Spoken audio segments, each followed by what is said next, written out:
Office for GB News. Following a very unsettled, stormy start to the week, the winds over the next 24 hours will ease. It's going to be drier for most, with clear spells overnight and plenty of sunshine.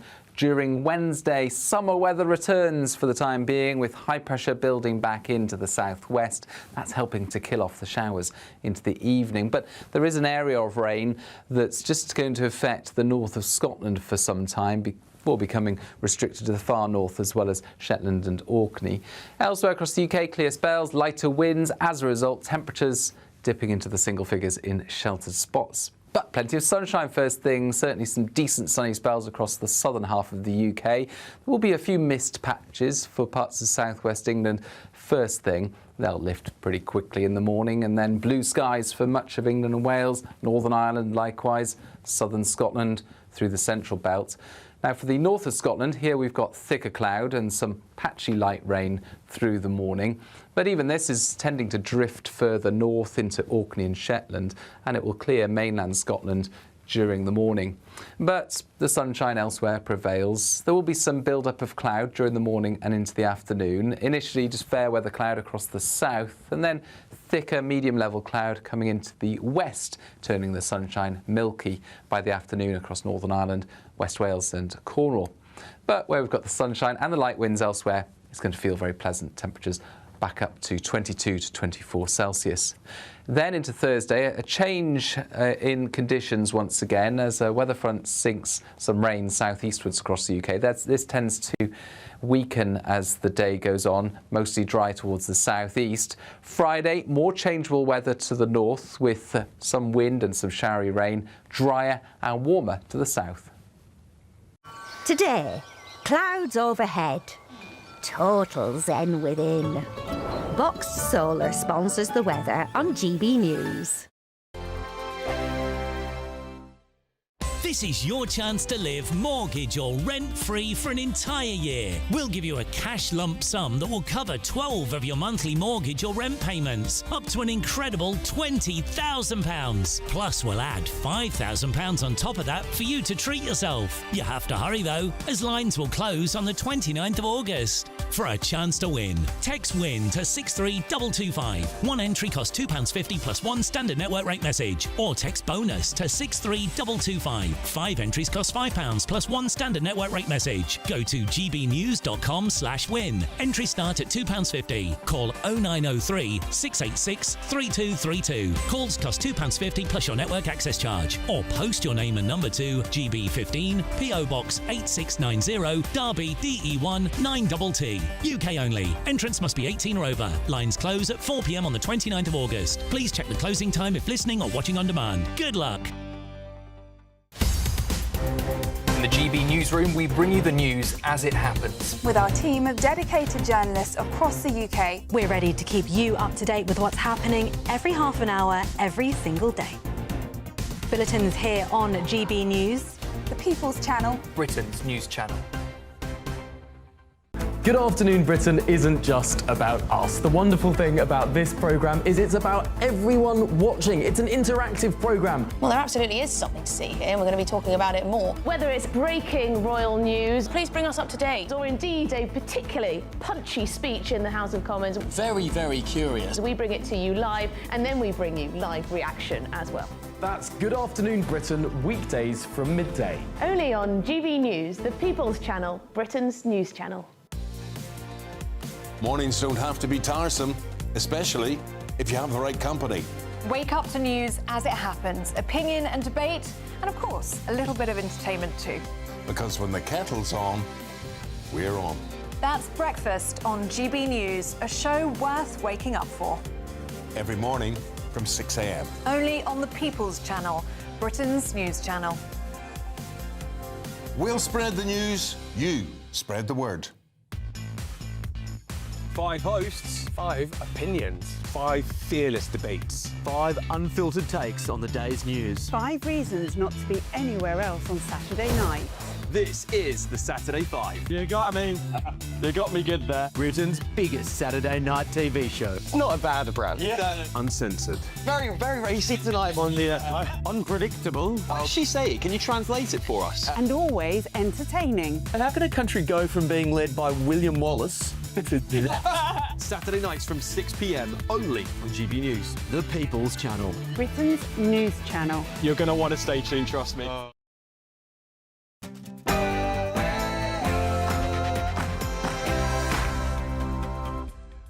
It's 9 p.m. I'm Patrick Christys. Tonight.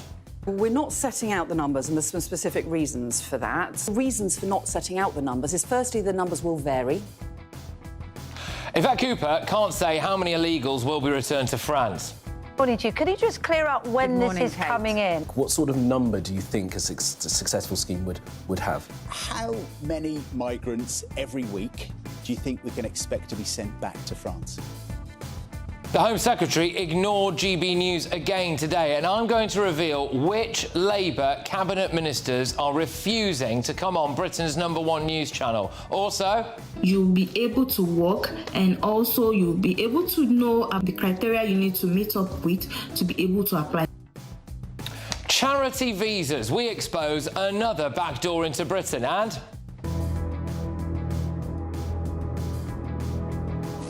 الآن حصاد 7 أكتوبر هو الذي خلى كل العالم يفتح عيونه على Sir Keir Starmer could still recognise Palestine as a state, even with Hamas in charge of Gaza. Plus,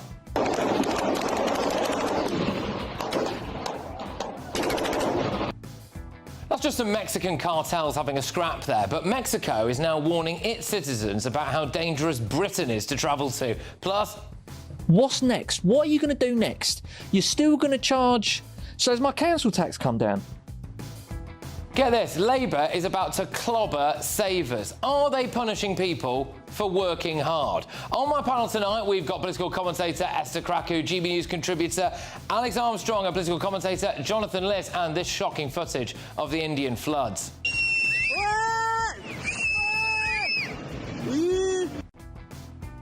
Plus, what happens next here? Major disruption here on the M4. Yes, I will reveal all very shortly. I bet you can't guess. Get ready, Britain. Here we go.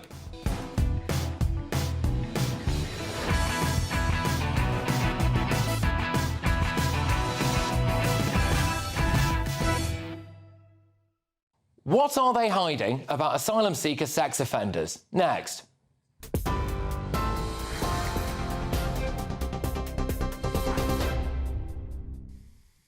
Very good evening to you from the newsroom just after 9 o'clock. Well, the top story, one in, one out. The UK's new migrant returns deal with France is now live. That pilot scheme allows some Channel arrivals to be sent back across the water within days in exchange for taking in others with UK ties. Just 50 returns, though, are expected each week under the EU-backed trial, despite more than 25,000 crossings so far this year. Home Secretary Yvette Cooper says it's too early for hard numbers, warning that revealing them could help people smugglers. But Conservative leader Kemi Badenoch says the scheme will make no difference whatsoever. Benjamin Netanyahu is reportedly preparing for a full occupation of Gaza despite opposition from his country's top general. Crisis talks were held today for more than 3 hours, with a final decision expected to come on Thursday.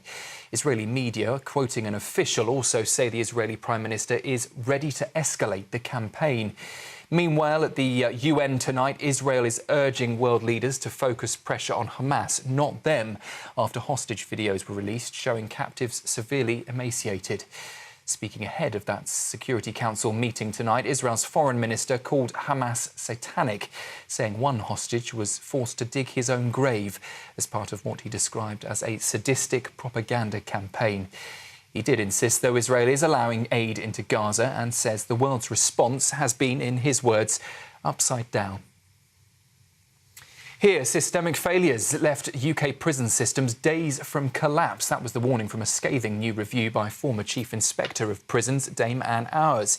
She found the service has been repeatedly pushed to the brink, with failures across planning, leadership and funding.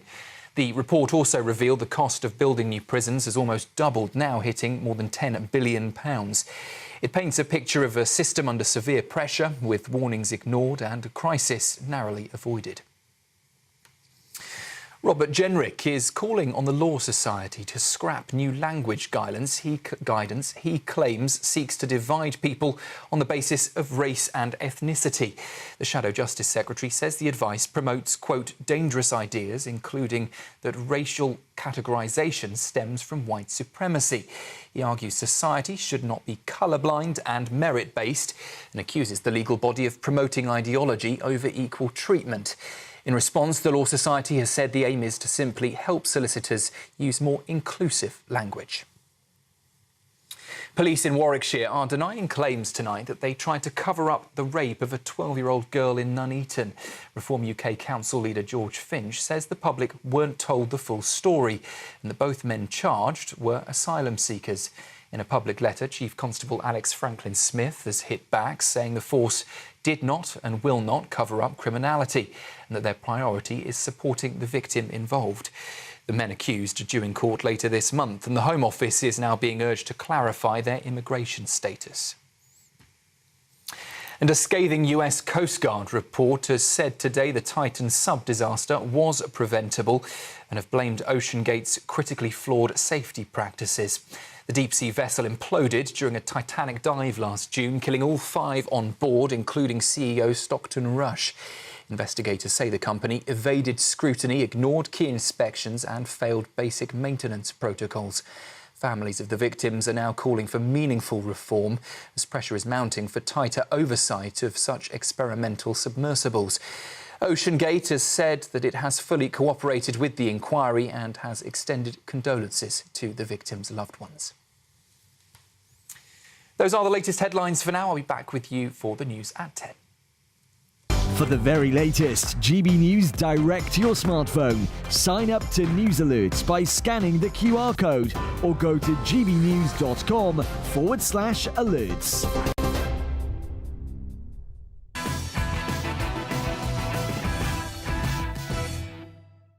Good evening. I think there is a worrying lack of transparency from the government as to how many asylum seeker sex offenders are in Britain.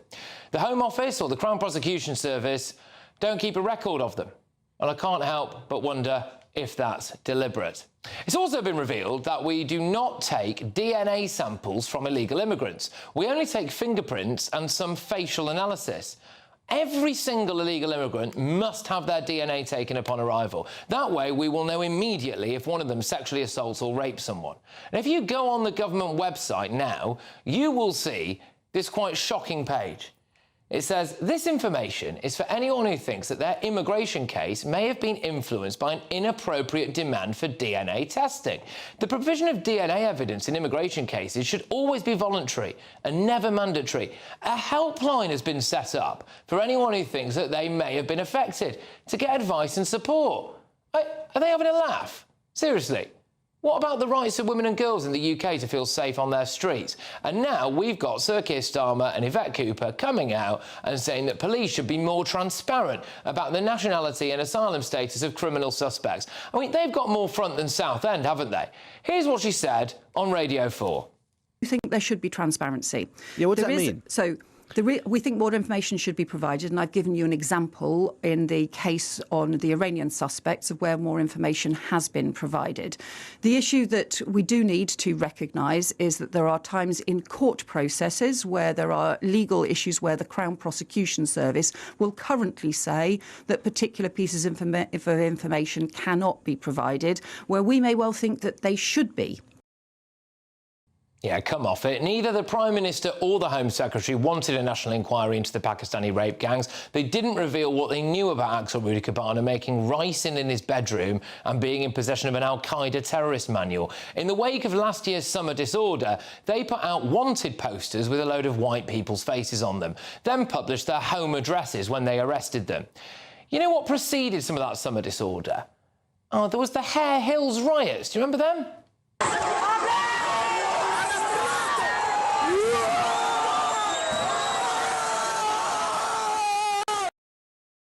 So that was in July last year.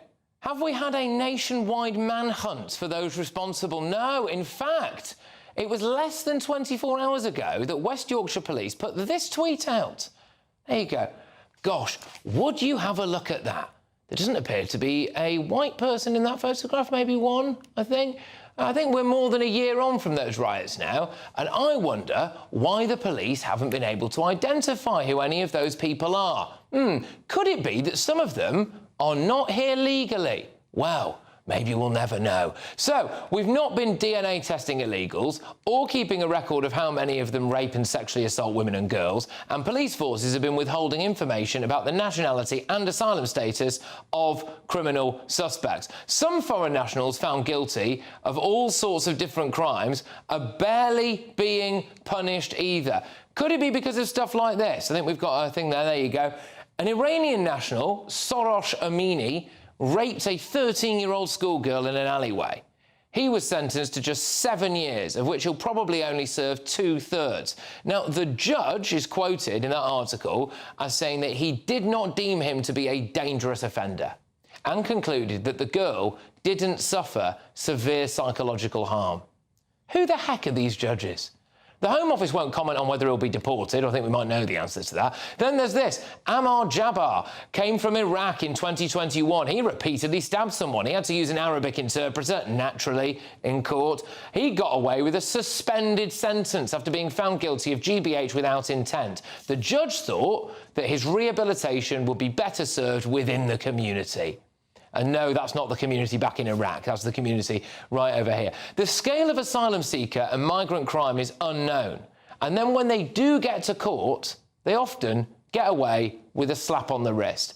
Let's get thoughts on my panel. Joining us this evening, we have political commentator and broadcaster Esther Krakow. We've also got GB News superstar Alex Armstrong and journalist Jonathan Liss. Alex, I'll start with you on this. So, a couple of stories rolled into one there. The first thing is, it's been revealed that we do not keep a record of how many asylum seekers are committing sexual offences. Yeah, well, I'm not surprised, unfortunately, Patrick, because those numbers, I suspect, will be quite stark. We hear almost daily, it feels like now, article after article, release after release on the media, talking about another migrant found in another hotel who is accused or alleged of committing a sexual offence against a child somewhere or a woman. Now, if they were to release that data, it would show to the public as a whole that this is not a worthy cause any longer, and I think it will just galvanise more and more people to say we need to start deporting them. Simple as that. Esther, presumably this will be a very easy thing to do, OK? So someone gets, arrested or charged with something or even found guilty of something, and you tick a little box. Are you an asylum seeker?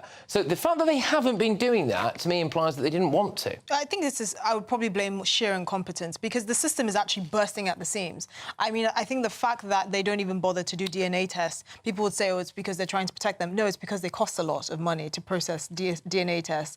And the reason why the public are fixating on sexual offences is because if the main concern was about protecting women and girls, then this whole situation wouldn't be tolerated in the first place. Clearly, they're not concerned about this type of crime, because if they were, they wouldn't be plonking men from God knows where in these communities and then trying to suppress outrage about it online. They would actually just stop it, because they were like, OK, I wouldn't want my child to be living next to an asylum hotel filled with male migrants from parts of the world that are rife with war and don't have very good opinions about women and people of certain minorities, surprisingly. So I don't think it's actually a plan to do this. I think it's just incompetence. I think it's a system that's buckling at the seams, that's underfunded.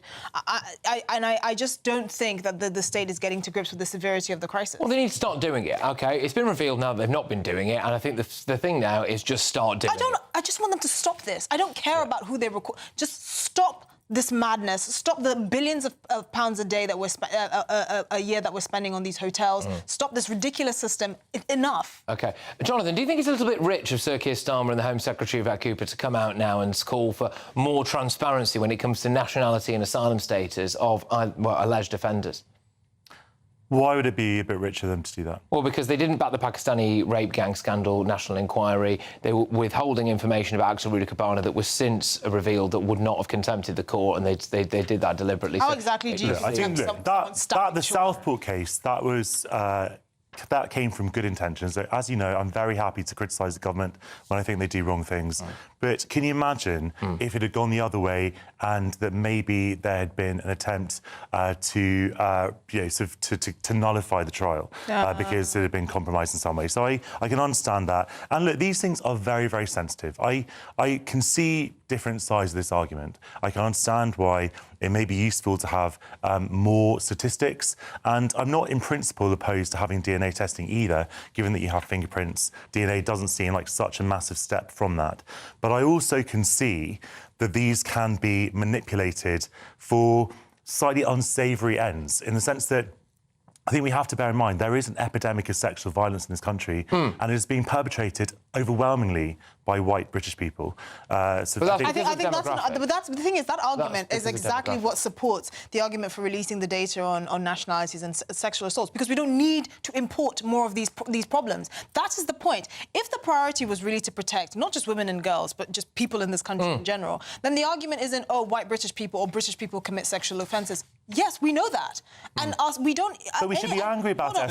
No, but no one is celebrating in the streets. But at any given time in this country, we don't even have up to 100 free prison spaces. Why are we importing more of these problems and then surprised when they get suspended sentences in the community, which they're not from, by the way? I think the question we keep coming back to, Esther, is that when there is, and every sexual assault is obviously horrendous, but when there is a sexual assault by obviously an asylum seeker or whatever, but it could also be extrapolated from that. Because the audacity I'm not saying for you it to because seek it's worse. I'm saying that there is a disproportionate, I would argue, a disproportionate response to that. We should be angry about all. Yeah, we should be disproportionately angry. But we don't see people. We should be disproportionately angry that people that are coming to this country to seek asylum, that are getting free healthcare, free housing, free education, when many British people can't get it, the audacity of you to abuse anyone, you should be immediately sent away. But I'm not saying that all asylum seekers are virtuous people. They're human beings like everyone else. But I'm saying that it doesn't change the fact that people can claim asylum. That doesn't mean that they have the right to get it. They can claim it. You were going to make a point. Go on. Yeah, no, I think Esther's absolutely right. I mean, people are angry because they see all these freebies given away. They see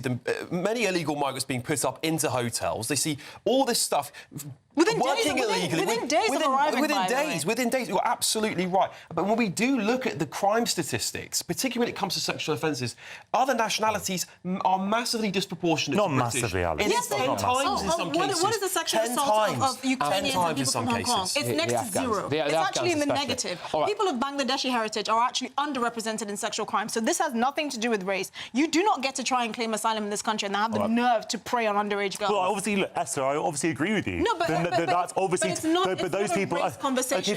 We don't talk about Bangladeshis. No, but it means that we can talk about. But the point that we keep coming back to is that I don't believe that a culture makes you commit a sexual offence. Yes, I do. You're an individual commits sexual crime. I disagree because make you a misogynist and homophobic. I think Esther's absolutely right because I mean, look at the statistics. They're there. Unfortunately, they're not nice, but they are there, Jonathan. I want to squeeze in one more point here because we've covered a couple of things here. Firstly, that we have not been collecting data either by the Home Office or the CPS on how many sex offences are committed by asylum seekers. We know we're not taking their DNA when they get here, which is ridiculous, absolutely ridiculous. But the other aspect to it is that when we do catch people, asylum seekers or foreign nationals who've committed offences like this, like, for example, the rape of a 13-year-old schoolgirl, they go to court, they get found guilty, and they get 7 years in prison. Could well be out in 5 years, this guy. It could be out in 5 years' time.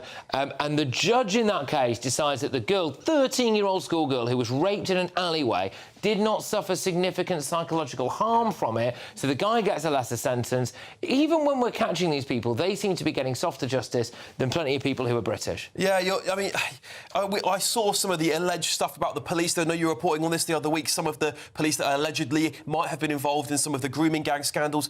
I'm so sick of hearing it. I think people are so angry, Patrick. People want justice. They want fair justice in this country, but they also don't want to be taken for mugs. British people are some of the kindest, most welcoming people in the world. But when you come to this country and you abuse any act of our kindness, you should be shown the door. And I think people have no faith in the justice system. They have very little faith left in the police and many other authorities. OK, but why aren't we then talking about the pitiful conviction rates for rape in general and how people, white British people who get sentenced for rape go to jail for less time than Lucy Connolly was given? That's a scandal. I don't see why that we are focusing on this. That's a distraction. That's a distraction. It's not a distraction at all. It is a distraction. It's absolutely central to the problem. The judges don't care about rape victims at all. There's a certain certain level of maturity that's needed when we talk about these things, because this whole whataboutism of why aren't you, shouting from the rooftops or celebrating in the streets when British people commit sexual offences is a red herring. It's ridiculous. The reason why we're so outraged by this is because we are concerned by our own homegrown terrorists and by people who are British who are committing these kinds of heinous crimes, and we haven't been on top of it. Where is the sense in importing people that come from backgrounds that are 30 times more likely? I don't think we're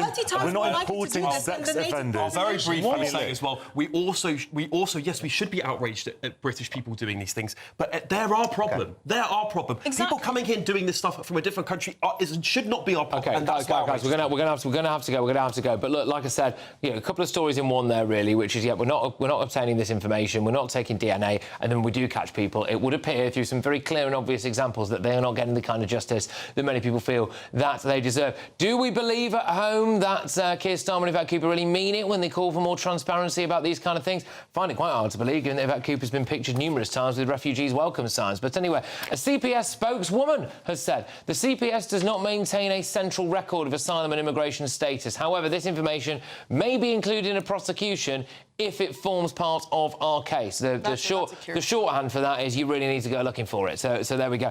Right, loads more coming your way. There is actually a backdoor into Britain. This time it's charity visas. We're going to be exposing that for you and asking as well a little bit about whether or not Labour are going to be clobbering people who dare to work hard. But just in case you want a little freebie, here's one. It's your chance to live mortgage or rent-free for a year and get a bonus $5,000 in your bank. It's the latest Great British giveaway. But guess what? If you haven't got a mortgage or rent to pay, you can still enter and win £15,000. Come on, you've got to be in it to win it.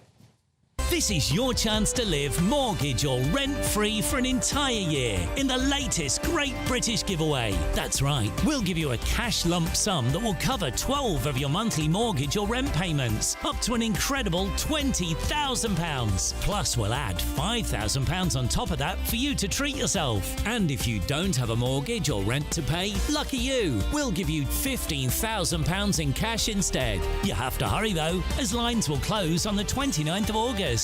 For a chance to win, text WIN to 63225. One entry costs £2.50 plus one standard network rate message. Or text BONUS to 63225. 5 entries cost £5 plus one standard network rate message. Go to gbnews.com/win. Entries start at £2.50. Call 0903 686 3232. Calls cost £2.50 plus your network access charge. Or post your name and number to GB15 PO Box 8690 Derby DE1 9TT. UK only. Entrance must be 18 or over. Lines close at 4 p.m. on the 29th of August. Please check the closing time if listening or watching on demand. Good luck. Good luck. Well, coming up, you will not believe what advice that YouTube creators are giving to would-be migrants. It's a backdoor into Britain. We showed you the student visa one last night. We're showing you another one tonight. But up next, is Labour punishing people for working hard? Find out exactly what I mean when I come back. Stay tuned.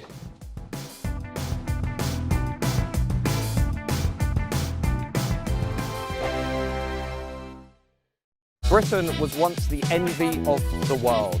But look around. A nation that no longer knows what it is or where it's going. A country that's broken. How do we fix Britain? How do we bring it back? Friday night with Matt Goodwin at 8 p.m.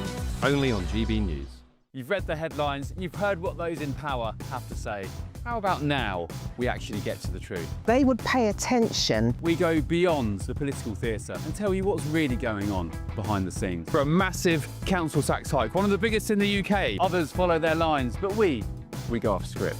You sound like a broken record. You say that week after week. Cutting through the narratives and giving you unique perspectives. That's Ben Leo tonight, Saturdays and Sundays from 9 p.m. on GB News, Britain's news channel. Hi, I'm Michelle Dewberry, and my show is your opportunity to cut through all the noise and dive in headfirst to some robust debates. Ideas clash. Situation, isn't it? Because the failure is... You're deliberately avoiding my point. Nothing's held back. And if you think this is the end of it, wait for more. And we do not shy away from the difficult stuff. Sometimes I want to shake people and say, if only you understood. So join me on Jubes & Co. weeknights at 6 p.m. only on GB News, Britain's news channel. Join me, Nana Akwe, for an informative, interactive news programme with a difference. It's fun. No, he didn't say that, Dave. I'm so surprised. I think there's an element of truth to that. Join me from 3 p.m. every weekend, only on GB News, Britain's news channel. At GB News, we are proud to stand for you, for the Britain you love, for the communities you live in. That's what makes us the fearless champions of Britain. Its voices and its values. Because we, at GB News, the People's Channel, Britain's news channel. Good Afternoon Britain isn't just about us. The wonderful thing about this programme is it's about everyone watching. It's an interactive programme. Well, there absolutely is something to see here, and we're going to be talking about it more. Whether it's breaking royal news, please bring us up to date, or indeed a particularly punchy speech in the House of Commons. Very, very curious. We bring it to you live, and then we bring you live reaction as well. That's Good Afternoon Britain, weekdays from midday. Only on GB News, the People's Channel, Britain's news channel. In the GB newsroom, we bring you the news as it happens. With our team of dedicated journalists across the UK. We're ready to keep you up to date with what's happening every half an hour, every single day. Bulletins here on GB News, the People's Channel, Britain's news channel.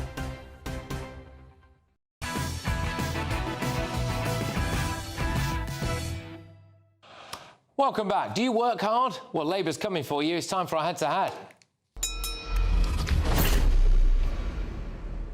Are Labour punishing people for working hard? More than 2.6 million taxpayers are going to be hit with bills on their savings this year. The average saver will pay £2,300 in tax on the interest of their savings earnings this year. That is according to analysis by AJ Bell, and HMRC is set to rake in more than £6 billion off the back of it. Brilliant. Now, the reality is as well that Labour's continued tax raids actually don't hit the super rich. We've seen in reports today that parents of children at Britain's top private schools have defied Labour's VAT raid by just paying the fees in advance. So basically, in a nutshell, if you're wadded, what you've done is you've just paid your kids' school fees off in advance to swerve the 20% VAT tax hike. Whereas people who actually, have to scrape a living together to send their child to private school and who can't do that, they're the ones being punished. Oh, gosh, if only someone could have seen that coming.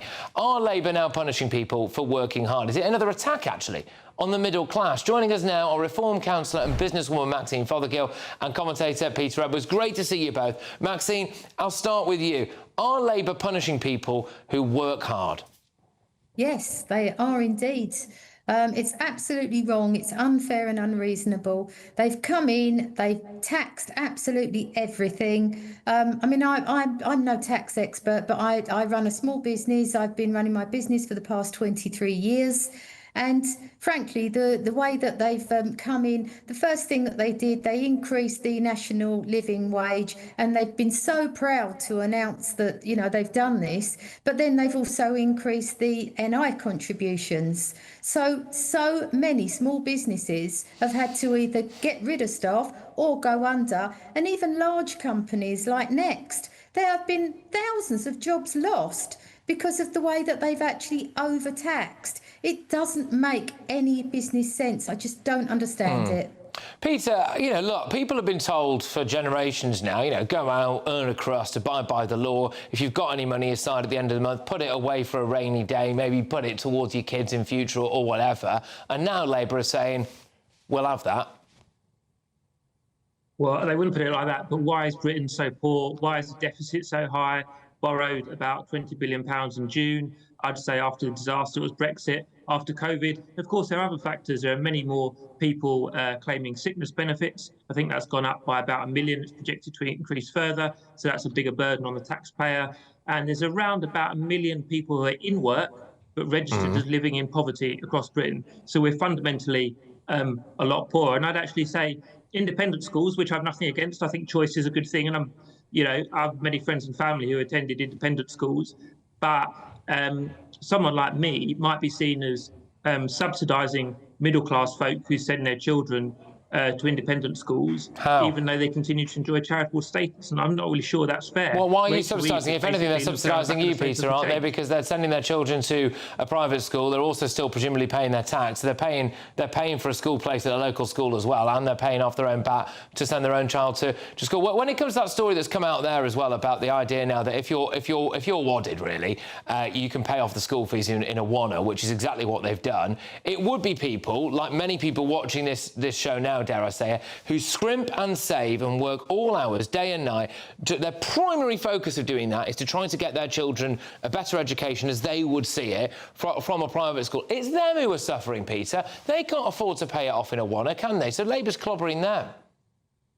Patrick, I think we're all suffering because Britain is poorer than it was 10 or 20 years ago, and I think that could be the one thing that we can all agree on. Britain is poorer than it was, and we've had a year or two of inflation above 10% under Conservatives. But take your example, if someone's paying the entirety of a public school education, so from 11 to 18 for 7 years, that's not the squeezed middle. If you've got 7 years fees in your back and they're pocket, not affected. That's the point. The people who are affected by it, Peter, are the ones who can't do that, who are going to have to pay year by year at 20% more. Look, Maxine, I'm going to bring you in on this now. Why on earth should the government be coming after people's savings like this?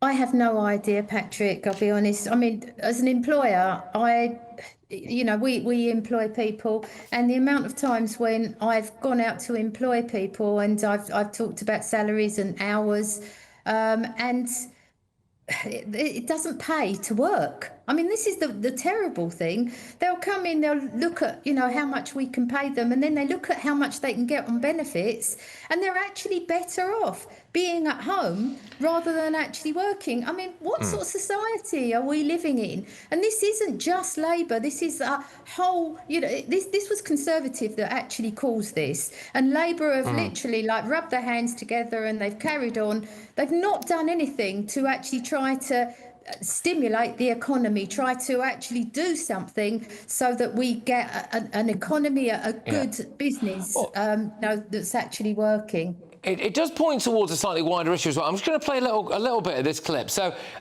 this is the guy, I think he's called James Butley, but we'll know him for Jay from the In-Betweeners, right?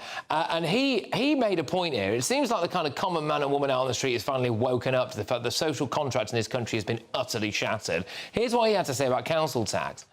Put our garden waste out for the council to take away a couple of weeks ago there. They didn't take it away, and there was a sticker on it saying, oh, by the way, you need to go to this website now and pay for us. We're now charging for you to take away garden waste. It's called council tax.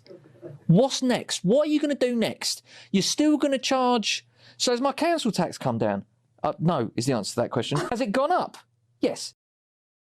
This is it. People who pay council tax, right? People who might put like a few grand or 10 grand away a year or something along those lines. People who are scrimping in savings trying to send their kids to a private school. And by the way, some of the reasons why people are sending their kids to a private school is because the local school is like an unrelenting stabathon, so they feel as though it's the only safe thing for their kids. Why on earth is Labour coming after these people, Peter? Patrick, that's totally the wrong phrase to use. Coming out like Labour want to do it out of ideology. The government, and it's the same under the Tories, is spending money that doesn't exist. It's called borrowing. The private school thing wasn't ideological, Peter, as far as you're concerned. You don't think that was ideological? But there are millions of people who are struggling to pay their bills, yet they're subsidising middle-class families who've enjoyed a tax break. But to answer the point about bin collections, local authorities have seen a funding cut of about 40% over the last 10 or 15 years in real terms. Yeah, it's dire. I agree with the actor whose clip you played. We'd all love to have our bins collected weekly because that's how it used to be. But why is Britain poorer than it used to be 10 or 15 years ago? Brexit, COVID, in-work poverty, sickness benefits, no productivity plan. All right, OK, all right, guys, we're going to have to leave it there, but thank you very, very much. It's Reform councillor and businesswoman Maxine Fothergill, commentator Peter Edwards. Right, coming up, well, this is quite a remarkable story. There's a travel warning that's gone out in a country that might be more famous for things like drug cartels, saying that Britain is too dangerous to travel to, and... You'll be able to work, and also you'll be able to know the criteria you need to meet up with to be able to apply. We expose another backdoor into Britain. Yesterday, we did the old student visa con. This time, it's the charity sector. Stay tuned. Can't wait to get in that sea. Lovely and warm. Just like the feeling of having great travel insurance. All Clear Travel Insurance sponsors GB News travel destinations forecast.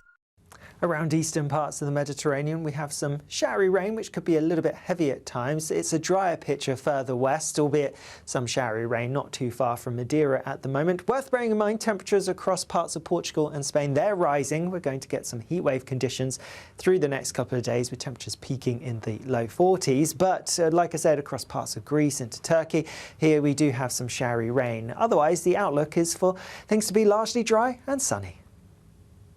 All Clear Travel Insurance sponsors GB News travel destinations forecast. Hello again and welcome to the latest update from the Met Office for GB News. Following a very unsettled, stormy start to the week, the winds over the next 24 hours will ease. It's going to be drier for most, with clear spells overnight and plenty of sunshine. During Wednesday, summer weather returns for the time being, with high pressure building back into the southwest. That's helping to kill off the showers into the evening. But there is an area of rain that's just going to affect the north of Scotland for some time, before becoming restricted to the far north as well as Shetland and Orkney.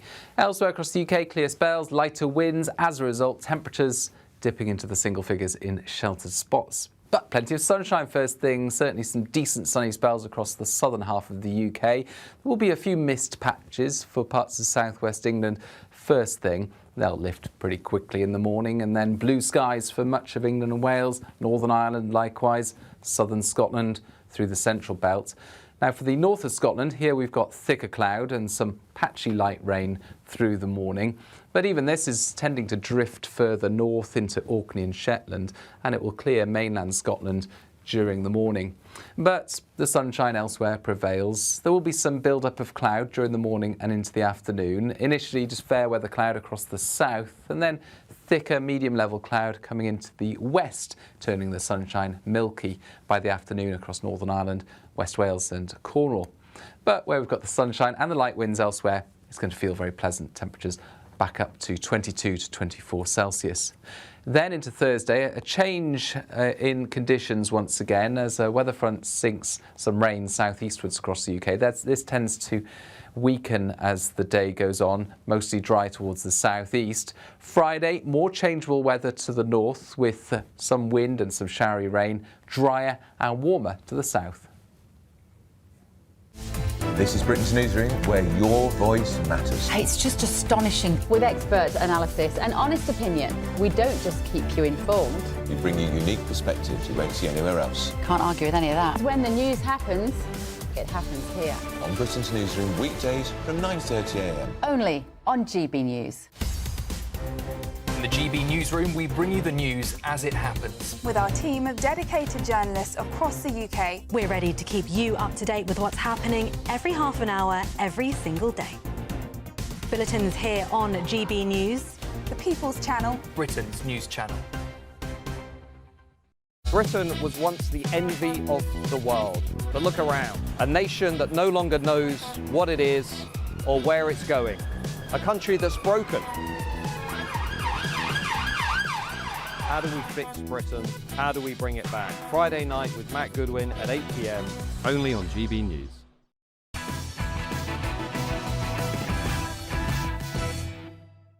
Welcome back. Well, an astonishing story has revealed that YouTubers are using their platforms to create how-to videos for migrants wanting access to the UK.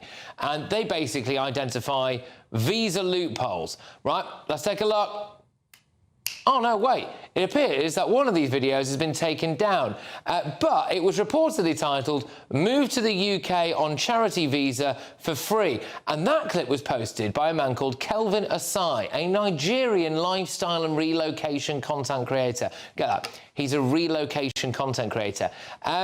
He was booked to come on this show tonight, but he stitches up and didn't turn up. If you can't trust a Nigerian relocation content creator, I mean, come on. Anyway, he stitches up. He also appears to have since deleted his YouTube presence, so you're welcome. But anyway, he's not the only one. We found someone else. In today's video, I'll be talking about this particular visa where you can bring your dependents with you. Yes, you heard me right. You can bring your dependents with you, and also you'll be able to work, and also you'll be able to know the criteria you need to meet up with to be able to apply. This particular visa is called Charity Worker Visa. Charity Worker Visa, you see, do they pay? Yes, they do. Do they give sponsorship? Yes, they do. Yes, you heard that right. That one was titled Move to the UK on a charity visa for free with your dependents. No, I'm not making this up. What on earth is going on? Joining me now is Alp Mehmet, the chairman of Migration Watch UK. Alp, thank you very much. Can you just explain what these charity visas are, please, and how they're essentially clearly a backdoor into Britain? Well, they're not new, Patrick. Good evening. It's been a while. Good evening. They're not new, and to be honest, there's nothing illegal about it. It's there. It's possible to come here as a temporary work visa, working for a charity, and bring your family with you. So all they're doing is effectively pointing to what is there in the law and allows this to happen.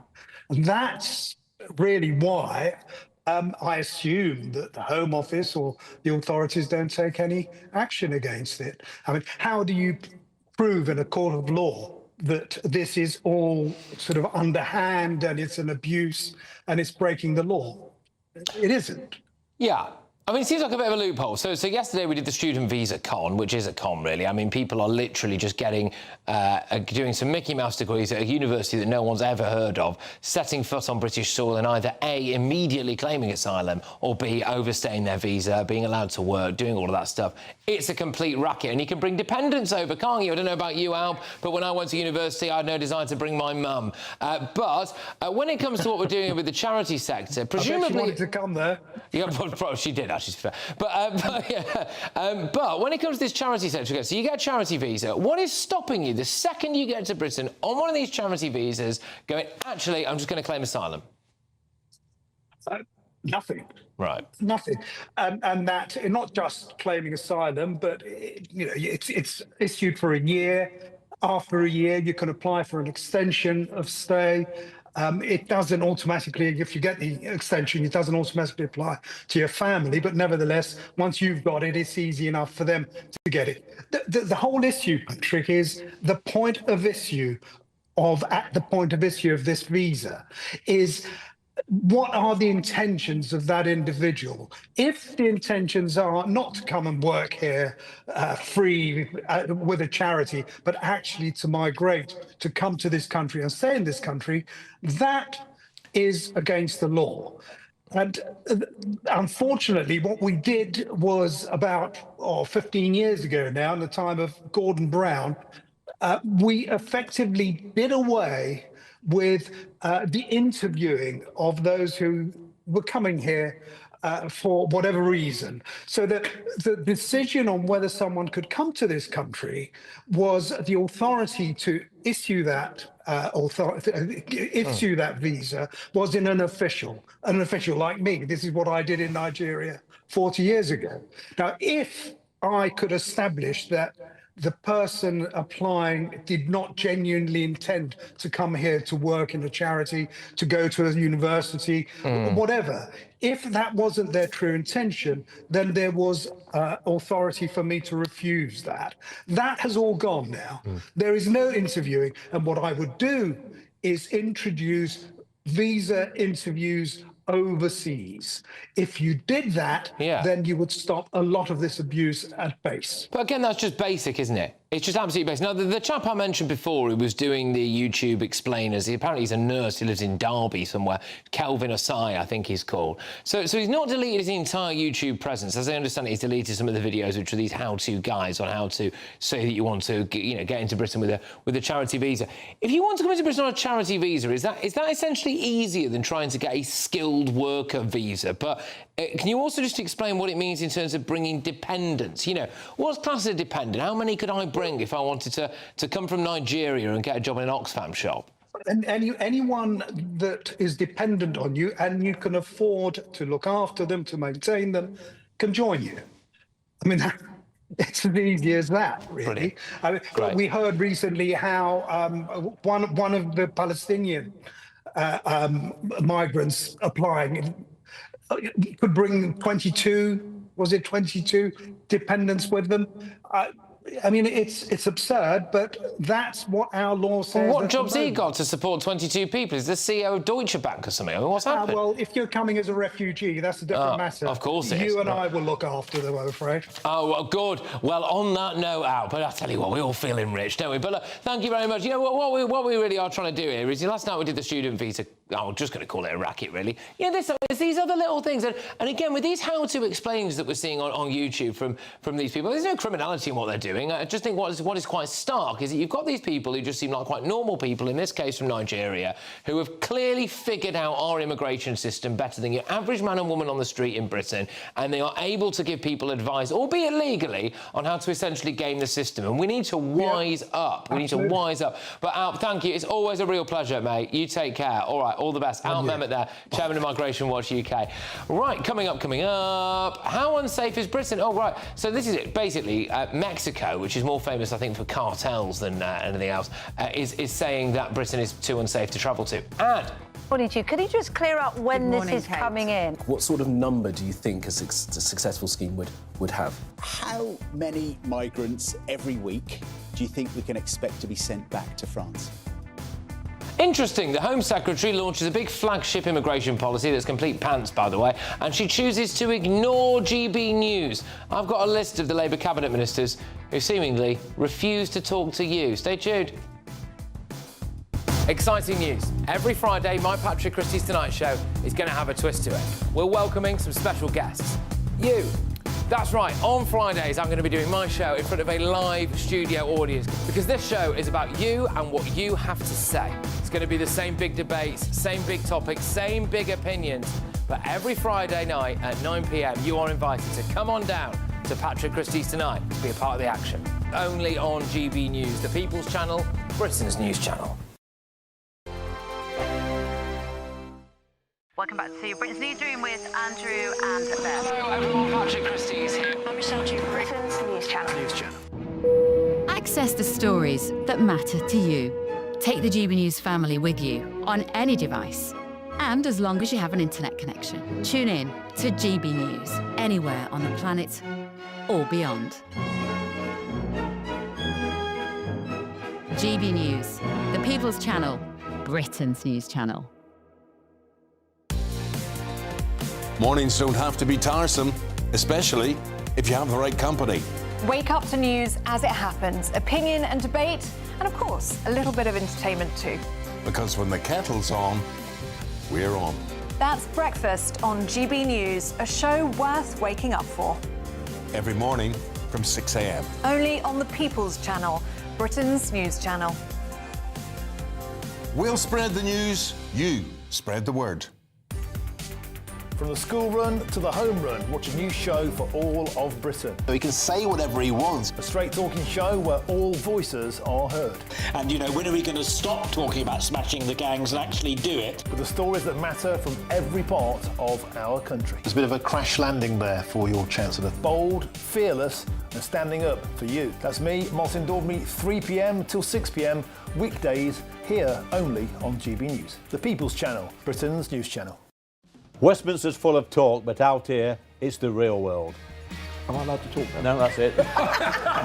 This is where it matters, real people and real lives. That's what politics is all about. In fact, has Trump made a good start? No. Straight answers, no spin, and just a couple of pints. How many fingers have I ever got up? About 10. So join me for Lee Anderson's Real World every Friday at 7 p.m, only on GB News. The People's Channel, Britain's news channel. You want to know what's really going on in the corridors of power? Labour don't know what to do with you half the time, and that makes you quite lethal in the chamber. Get behind the headlines with Chopper's Political Podcast. Join me, Christopher Hope, as I sit down with the great and the good of British politics. We'll see where this ruling takes us. These are the stories shaping our nation. Chopper's political podcast, available now on all platforms. Listen in and stay ahead. You've read the headlines, you've heard what those in power have to say. How about now we actually get to the truth? They would pay attention. We go beyond the political theatre and tell you what's really going on behind the scenes. For a massive council tax hike, one of the biggest in the UK. Others follow their lines, but we go off script. You sound like a broken record, you say that week after week. Cutting through the narratives and giving you unique perspectives. That's Ben Leo tonight, Saturdays and Sundays from 9 p.m. on GB News, Britain's news channel.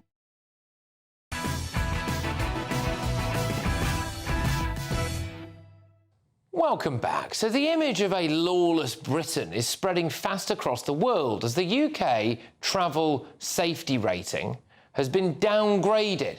So it's been downgraded for people in Australia, Mexico, and across the Middle East. In Australia, Britain is now ranked on a level which typically indicates, quotes, nations with inadequate law enforcement systems where violent offences occur frequently. Maybe that's because mobile phone theft in London has increased by a whopping 425% since 2021. Reform leader Nigel Farage has promised to get tough on crime. So yesterday he was questioned and, well, was essentially asked about whether or not he was trying to create Project Fear by a Sky News journalist.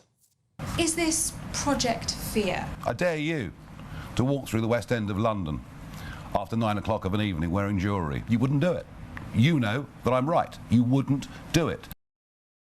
She went on to say that she was not afraid, but then a few paragraphs later in an article, she admitted that she owns a case with a strap attached to stop her phone being snatched, so maybe there is a little bit of fear there. And it's not just in Britain. Germany is now seeing a rise in organised crime, and they're being told, we're being told to make sure we don't become like them. Joining me now is journalist Elizabeth Dampier. Elizabeth, thank you so much. So other countries are looking at Britain now, aren't they, and thinking, oh, good gosh, we are, we're a bit unsafe to come here.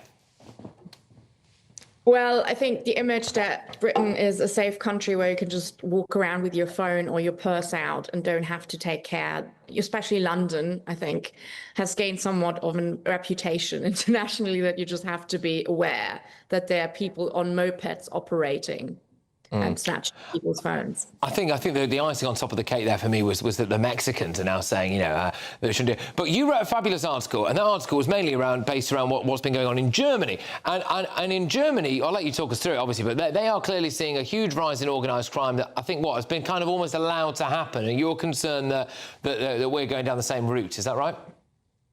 Yeah, that's right. And it's obviously due to the lax sentencing and police not enforcing the law and them getting away. Some judges don't even bother if it's low-level crime, like 200 euros worth of shopping is not worth the hassle. So they just walk out with the shopping. And then obviously the organized crime gangs, they target sneakers, mobile phones, technology that they then sell on the grey market.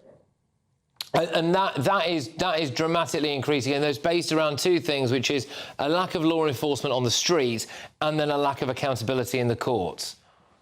Yes, correct. And well, it was to the previous year, it was an increase of 20%.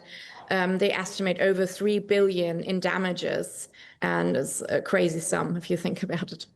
Well, it's a crazy sum, and it's an amount of money that's then taken out of the economy, isn't it, as well? And crucially taken off people who have presumably worked quite hard and earned some of those possessions that are then just robbed off them. But what stands out to me there, Elizabeth, is the parallels between what you're saying has been happening in Germany and what is happening here. We know now that shoplifting has all but been decriminalised below the amount of £200, which is ridiculous, really. Why do you think authorities, whether it's here or whether it's on the mainland continent, are content to let this happen? The bureaucratic effort to actually get these people sentenced is not worth it. And there are so many cases now. And especially there's like this thing when the criminals are young, that they get very, very light sentences. So they go on doing it so many times before they actually get punished.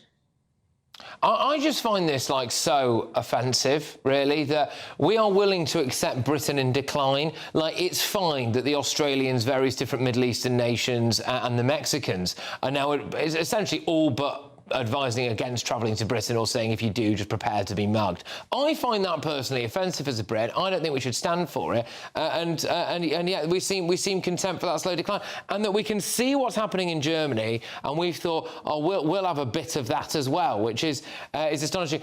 Do you, just very quickly, Elizabeth, do you see this getting better or worse?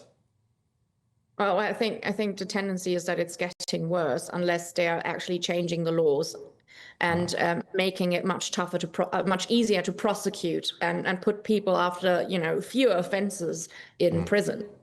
I think one of the killer lines that you delivered earlier there was that it's not worth the bureaucratic time to deal with it. Oh, right, OK, great. Well, I'm sorry, I think it's worth my time, isn't it?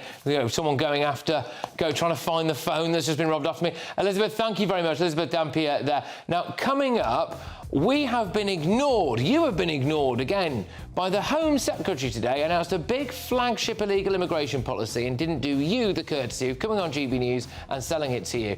Got a few things to say about that next. Expect warm spells with the odd rude interruption. Box Boilers sponsors the weather on GB News. Hello again and welcome to the latest update from the Met Office for GB News. Following a very unsettled, stormy start to the week, the winds over the next 24 hours will ease. It's going to be drier for most, with clear spells overnight and plenty of sunshine. During Wednesday, summer weather returns for the time being, with high pressure building back into the southwest. That's helping to kill off the showers into the evening. But there is an area of rain that's just going to affect the north of Scotland for some time, before becoming restricted to the far north as well as Shetland and Orkney. Elsewhere across the UK, clear spells, lighter winds. As a result, temperatures dipping into the single figures in sheltered spots. But plenty of sunshine first thing, certainly some decent sunny spells across the southern half of the UK. There will be a few mist patches for parts of southwest England first thing. They'll lift pretty quickly in the morning, and then blue skies for much of England and Wales, Northern Ireland likewise, southern Scotland through the central belt. Now for the north of Scotland, here we've got thicker cloud and some patchy light rain through the morning. But even this is tending to drift further north into Orkney and Shetland, and it will clear mainland Scotland during the morning. But the sunshine elsewhere prevails. There will be some build-up of cloud during the morning and into the afternoon. Initially just fair weather cloud across the south, and then thicker medium-level cloud coming into the west, turning the sunshine milky by the afternoon across Northern Ireland, West Wales and Cornwall. But where we've got the sunshine and the light winds elsewhere, it's going to feel very pleasant. Temperatures back up to 22 to 24 Celsius. Then into Thursday, a change in conditions once again as a weather front sinks some rain southeastwards across the UK. This tends to weaken as the day goes on, mostly dry towards the southeast. Friday, more changeable weather to the north with some wind and some showery rain, drier and warmer to the south. Expect warm spells with the odd rude interruption. Box Boilers sponsors the weather on GB News. Let us take on some of your financial stresses and pay your mortgage or rent for the next 12 months. We want to give you a cash lump sum equivalent to 12 of your monthly mortgage or rent payments, up to an unbelievable £20,000. We'll also boost that by a further £5,000, so you really could have some fun in the coming year. For a chance to win, text WIN to 63225. One entry costs £2.50 plus one standard network rate message. Or text BONUS to 63225. 5 entries cost £5 plus one standard network rate message. Go to gbnews.com/win. Entries start at £2.50. Call 0903 686 3232. Calls cost £2.50 plus your network access charge. Or post your name and number to GB15 PO Box 8690 Derby DE1 9TT. UK only. Entrance must be 18 or over. Lines close at 4 p.m. on the 29th of August. Please check the closing time if listening or watching on demand. Good luck. Hi, I'm Michelle Dewberry, and my show is your opportunity to cut through all the noise and dive in headfirst to some robust debates. Ideas clash. Situation, No, isn't it? no, Because the failure is you're deliberately avoiding my point. Nothing's held back, And if you think this is the end of it, wait for more. and we do not shy away from the difficult stuff. Sometimes I want to shake people and say, if only you understood. So join me on Jubes and Co weeknights at 6 p.m. only on GB News, Britain's news channel. In the GB newsroom, we bring you the news as it happens. With our team of dedicated journalists across the UK, we're ready to keep you up to date with what's happening every half an hour, every single day. Bulletins here on GB News, the People's Channel, Britain's news channel. From the school run to the home run, watch a new show for all of Britain. He can say whatever he wants. A straight talking show where all voices are heard. And, you know, when are we going to stop talking about smashing the gangs and actually do it? With the stories that matter from every part of our country. There's a bit of a crash landing there for your Chancellor. Bold, fearless and standing up for you. That's me, Martin Daubney, 3 p.m. till 6 p.m. weekdays here only on GB News. The People's Channel, Britain's news channel. At GB News, we love to hear from you, our loyal community. So drop us a line at gbnews.com/yoursay. There you can talk to each other and also to the presenters live on air.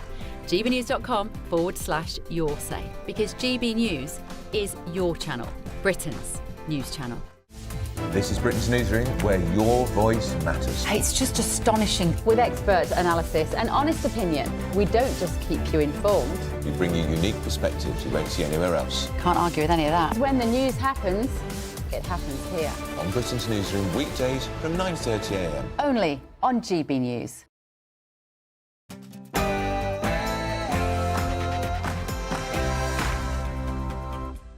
It's 10 p.m. I'm Patrick Christys. Tonight, we're not setting out the numbers, and there's some specific reasons for that. Reasons for not setting out the numbers is, firstly, the numbers will vary. And she doesn't know, does she? Yvette Cooper can't say how many illegals will be returned to France. Could you just clear up when this is coming in? What sort of number do you think a successful scheme would have? How many migrants every week do you think we can expect to be sent back to France? ITV, Sky News, the BBC, the Home Secretary ignored you, the GB News viewers and listeners, again today. And you know what? I'm going to reveal which Labour cabinet ministers refused to come on Britain's #1 news channel. Also,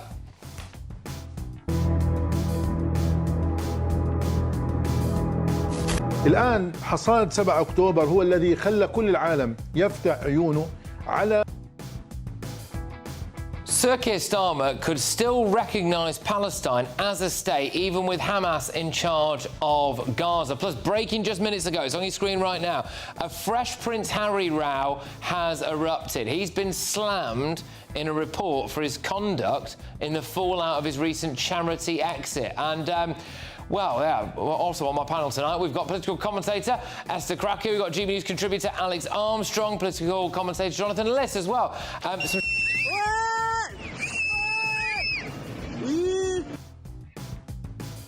Yes, that is some footage of the Indian floods we'll bring to you, but at 11 p.m, I'm going to be joined by the man who caught this shocking moment. See if you can make out what the police officer says in this clip. Maintain the line, please. Alex, second line out here. Line up and keep it tight. If you see any fascists left or right, you deal. Who's a fascist officer? Didn't you say if you see any fascists? Very concerning clip there that raises serious questions about whose side the police are on. Plus, what happens next here? Major disruption here on the M4. You will not be able to guess. Get ready, Britain, here we go.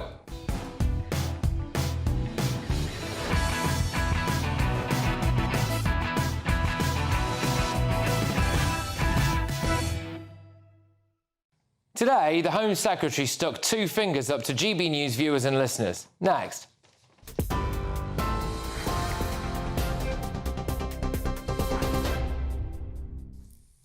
Very good evening to you from the newsroom. We'll be back with Patrick shortly. First, though, a look at the headlines. And one in, one out. The UK's new migrants return deal with France is now live today. The pilot scheme allows some Channel arrivals to be sent back across the water within just days in exchange for taking in others with UK ties. Just 50 returns a week are expected, though, under the EU-backed trial. That's despite more than 25,000 crossings so far this year. Home Secretary Yvette Cooper says it's too early for hard numbers and warns that revealing them could help people smugglers.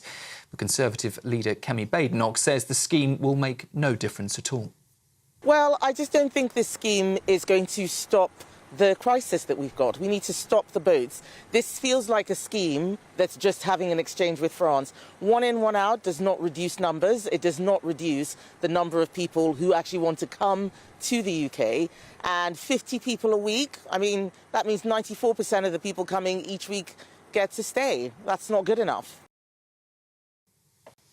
Former Arsenal midfielder Thomas Partey has been granted conditional bail after being charged with 5 counts of rape and 1 of sexual assault. The 32-year-old Ghanaian appeared at Westminster Magistrates Court accused of attacking 3 women between 2021 and 22 while playing for the club. The charges come just 4 days after his contract with Arsenal expired.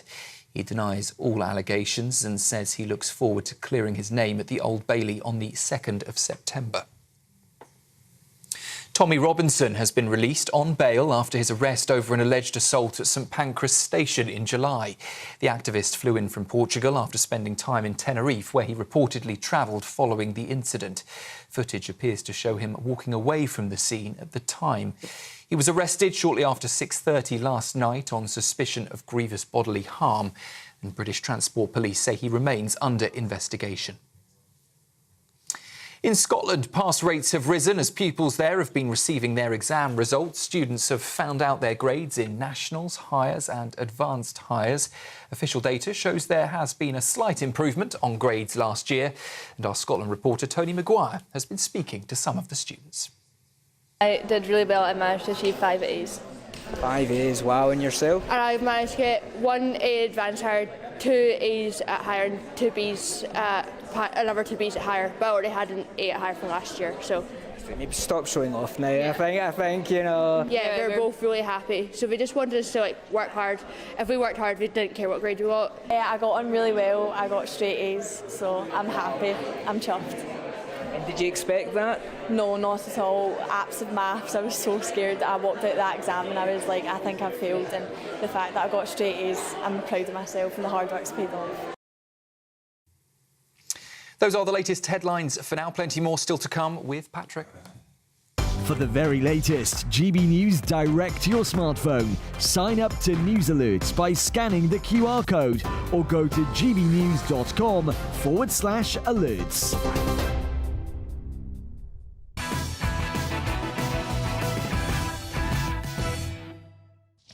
Today, the government unveiled its new illegal migrant deal with France. The Prime Minister put a glossy video out with dramatic music.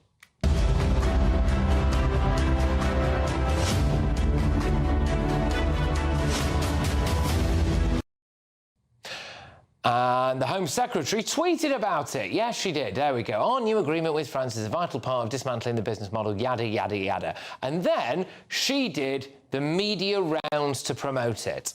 Could you just clear up when this is coming in? What sort of number do you think a successful scheme would have? How many migrants every week do you think we can expect to be sent back to France? When do you imagine the first returns will take place? ITV, Sky, BBC, LBC. She even did interviews with some purely online digital outlets. These migrants that are coming in are being housed in hotels at the moment. So we're seeing quite a lot of tension building up on the streets. First time, it's never been in place before, means that we can return people who arrive illegally. Mail Online, Politics UK, a prominent social media site, but she completely ignored GB News. The Home Secretary refused to speak to the country's #1 news channel about the #1 issue facing the country. Now, I can't imagine why. I mean, it's not like she isn't already making a fool of herself on other outlets. What sort of number do you think a successful scheme would have? Well, part of what we're doing here is trialling the concept. So we're not setting out the numbers, and there's some specific reasons for that. The reasons for not setting out the numbers is, firstly, the numbers will vary. Where would you like that number to be, say, in a year's time? Well, look, nobody should be making those boat crossings at all because they undermine border security, they put lives at risk. Of course, we want those numbers to come down. We want them to come down as swiftly as possible. How far down? And well, I actually don't want to see anybody making those crossings. Repeatedly refused to say initially how many illegal migrants will actually be returned to France and then what kind of numbers we could expect going forward. She couldn't even say when this returns agreement will actually start taking place. Taking place in August. So, again, we need to work those processes through, but we want to see the returns themselves take place as swiftly as possible. You can't bear in mind, people will be detained until they are returned, so but they you're will unable remain to say in August, Head detention. Secretary. Well, as I said, we want this to be in a matter of weeks. Some of those cases we hope will be able to take place very quickly. August, do we think maybe? Like that quickly or not? Labour didn't put Dame Angela Eagle, the Minister of State for Border Security and Asylum, up to speak to us here at GB News yesterday. Instead, they let her be interviewed by the Home Secretary's husband. Home Office to set aside £100 million of extra funding to support the pilot of the one-in, one-out agreement between the UK and France. I'll ask you about both the pilot and then appeals. Well, at least Ed Balls excused himself from his wife's interview on Good Morning Britain today, but presumably he was somewhere near the studio, just monitoring the situation as Kate Garraway serves up a few underarm deliveries. The Home Office told us yesterday it was today, but I believe on another broadcaster you said it was actually tomorrow. Can we just clarify that quickly, first of all?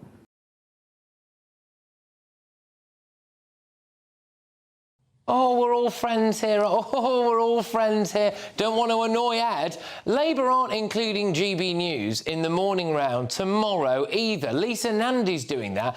And what I thought we'd do here now then, whilst we're at it, is just show you a little list of high-profile Labour cabinet ministers who seemingly refuse to talk to the country's #1 news channel. They are David Lammy, Angela Rayner, Ed Miliband and Jess Phillips. So, if you add those to the others that we've just mentioned there, we've got the Home Secretary, the Minister in charge of Borders and Asylum, the Foreign Secretary, the Deputy Prime Minister, the Energy and Net Zero Secretary, and the Under-Secretary of State for Safeguarding and Violence Against Women and Girls, and the Secretary of State for Culture, Media and Sport, who apparently do not want to talk to GB News. But it's not really about GB News, is it? It's actually about you. It's about our viewers and our listeners. At times, in the last month, we've had more viewers and listeners than Sky News and BBC News combined.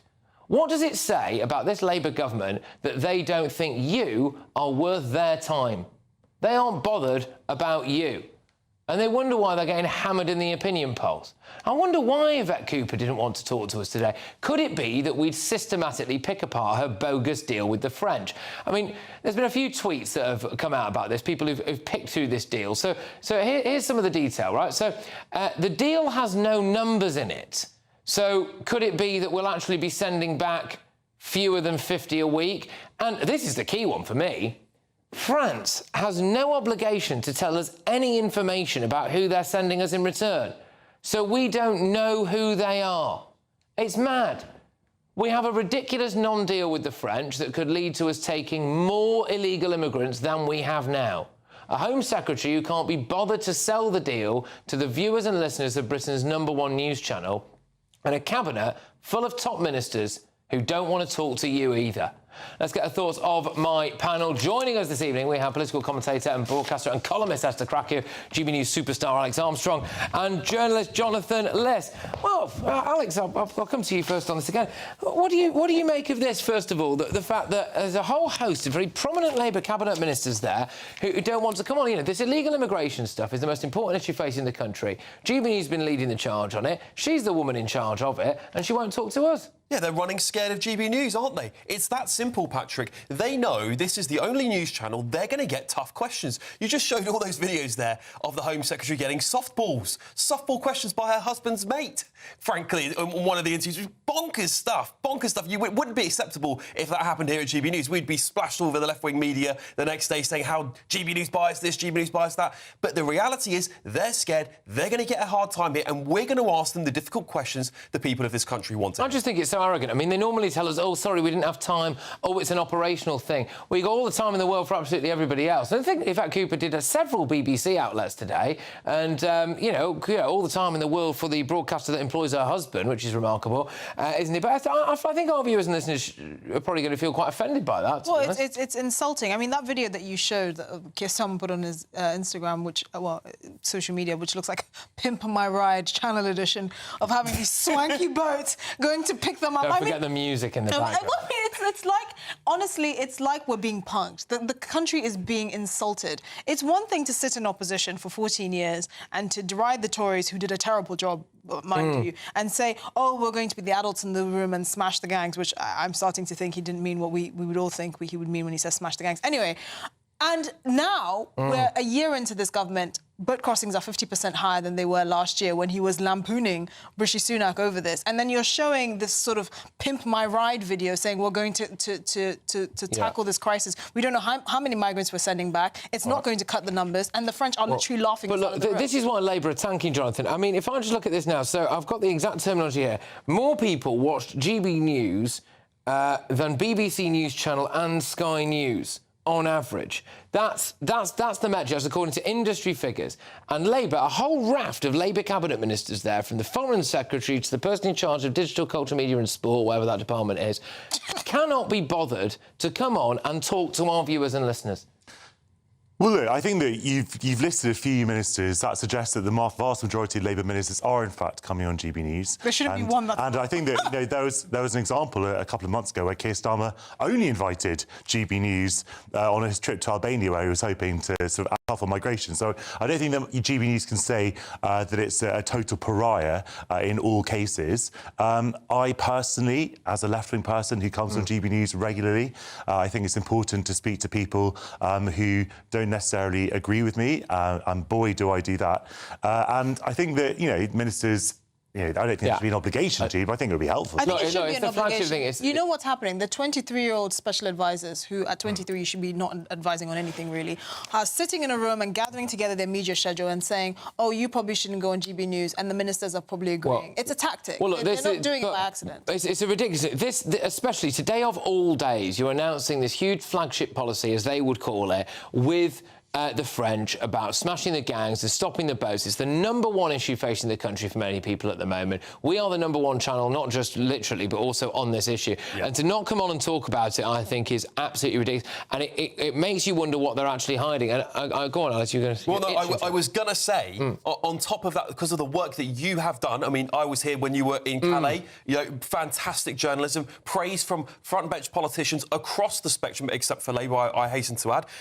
That should be a sign for them to go, do you know what, if we want to win back some of those polls, we should do it. But what I did notice today, of course, the BBC decided to run a story, didn't they, Patrick? Yes, First time they've ever decided to go after the human traffickers who are smuggling economic migrants into this country, and it's taken them that long. And then guess what? Yvette Cooper shows up on the BBC. I think that's really spitting in the face of people who care about the issues facing this country. I can't just call them economic migrants. I don't want to get lost on that point, but yes. All right, fine. Look, I just want to talk about because OK, so I thought it was interesting for our viewers and listeners to know the exact level of resistance. We are constantly told that Labour ministers don't have time, it's an operational thing, and on that issue today, on this issue of the returns agreement with France, they could not put up the Home Secretary, which is astonishing given that she had time to do, as far as I could tell, pretty much everyone else, including a few outlets that just do online stuff on Twitter. But let's get into the nitty-gritty of the actual deal with the French, and it looks as though we've not got any numbers in it, so we don't know how many we're going to be returning back, and the French have no obligation to tell us who they're sending in return. Or, more importantly, the backgrounds of the people they're sending in return. So the only requirement is that they have some sort of connection to England. What if they're linked to, like, terrorists or gangs or, like, our sexual offenders, which we don't seem to be seeing a shortage of those kinds of stories in the media lately. Every day. So what? I mean, just logically, what incentive do the French have to send us their best? Yeah. They're not... Well, I don't... presumably the French aren't going to go out of their way to sort of abuse the... Why wouldn't they want to get rid of them? Sorry, hang on a minute. Why wouldn't they want to... Why on earth would the French not want to get rid of people that they know are wrongers? If they are that good, the French should keep them, wouldn't they? We've not managed to negotiate. Deliberately send a terrorist to the United Kingdom. Oh, so they'd keep them in their country to commit terrorist attacks, or to the thing is, the French don't know who they are anyway. The French people don't know. The French police don't know who they are anyway. So it doesn't actually matter. And I'll just say on this 100 million thing, because they've been really rubbing that in our face. So 100 million to smash the gangs. We've been spending half a billion pounds we've given to France to solve this crisis. What has it done? The numbers are up. No money is going to solve this crisis, only deportation. Well, Alex, I'll stick with you on this. So Yvette Cooper today, on the media rounds that she did bother to turn up for, it turned out that she couldn't tell us how many people are going to be returned to France or when they're going to start to be returned. Yeah.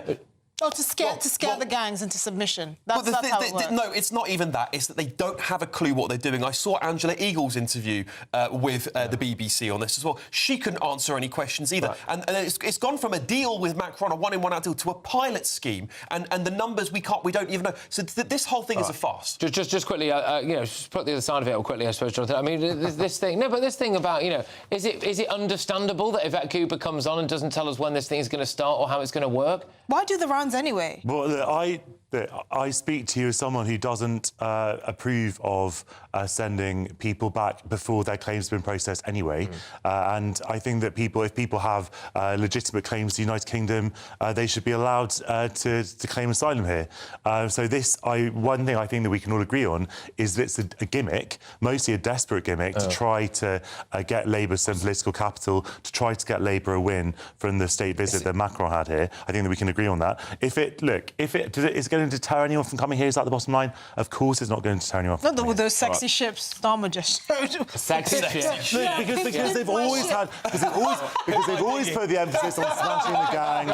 And smashing the gangs is not the way this is going to be ended. All right, we're going to have to move on. But the reason why I'm just nipping this in the bud is because some news filtered through to me just while we were listening to Sam Francis do the bulletins earlier. I think we might be able to bring it up on the screen right now. GB News has now officially overtaken the BBC News app on Apple downloads, which puts us in the top 5. So there you go. If you haven't already downloaded the GBN app, step into it. Get involved. Next Door's number 4. Look at that. Yeah. It's interesting. The Neighbour Next Door network, Substack, X, and Reddit. They're the top 4. I can't believe X is look still at that. We are now still number 2. That's amazing. We are now above BBC News on the app. So, do you think any Labour ministers are going to download the app, Patrick? I highly doubt it. Well, maybe they should. Yeah. Maybe they should, so they can see themselves not on GB News at some point in the future.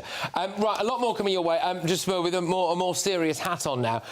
There's some really, really startling news about the idea that Sir Keir Starmer is apparently willing to recognise the Palestinian state, even if Hamas are still in charge of Gaza. But before we get to all of that, of course, a little bit of lighter news for you, an opportunity. You can live mortgage or rent-free for a year and get a bonus $5,000 in the bank as well. It's the latest Great British giveaway. If you haven't got a mortgage or rent to pay, well, lucky you. But don't worry, because you can still win $15,000. Here's how. This is your chance to live mortgage or rent-free for an entire year in the latest Great British Giveaway. That's right, we'll give you a cash lump sum that will cover 12 of your monthly mortgage or rent payments, up to an incredible £20,000. Plus, we'll add £5,000 on top of that for you to treat yourself. And if you don't have a mortgage or rent to pay, lucky you, we'll give you £15,000 in cash instead. You have to hurry though, as lines will close on the 29th of August. For a chance to win, text WIN to 63225. One entry costs £2.50 plus one standard network rate message. Or text BONUS to 63225. 5 entries cost £5 plus one standard network rate message. Go to gbnews.com/win. Entries start at £2.50. Call 0903 686 3232. Calls cost £2.50 plus your network access charge. Or post your name and number to GB15 PO Box 8690 Derby DE1 9TT. UK only. Entrance must be 18 or over. Lines close at 4 p.m. on the 29th of August. Please check the closing time if listening or watching on demand. Good luck. Well, good luck, everybody. Some terrifying news to bring you in the next segment, though. The Prime Minister's spokesperson has refused 8 times to confirm whether his plans to recognise Palestine will go ahead in September if Hamas still remain in power. Stay tuned.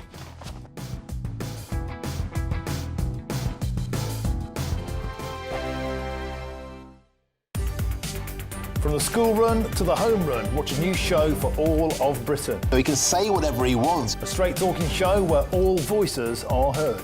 And, you know, when are we going to stop talking about smashing the gangs and actually do it? With the stories that matter from every part of our country. There's a bit of a crash landing there for your Chancellor. Bold, fearless and standing up for you. That's me, Martin Daubney, 3 p.m. till 6 p.m, weekdays, here only on GB News. The People's Channel, Britain's news channel. GB News Breakfast, every day from 6 a.m.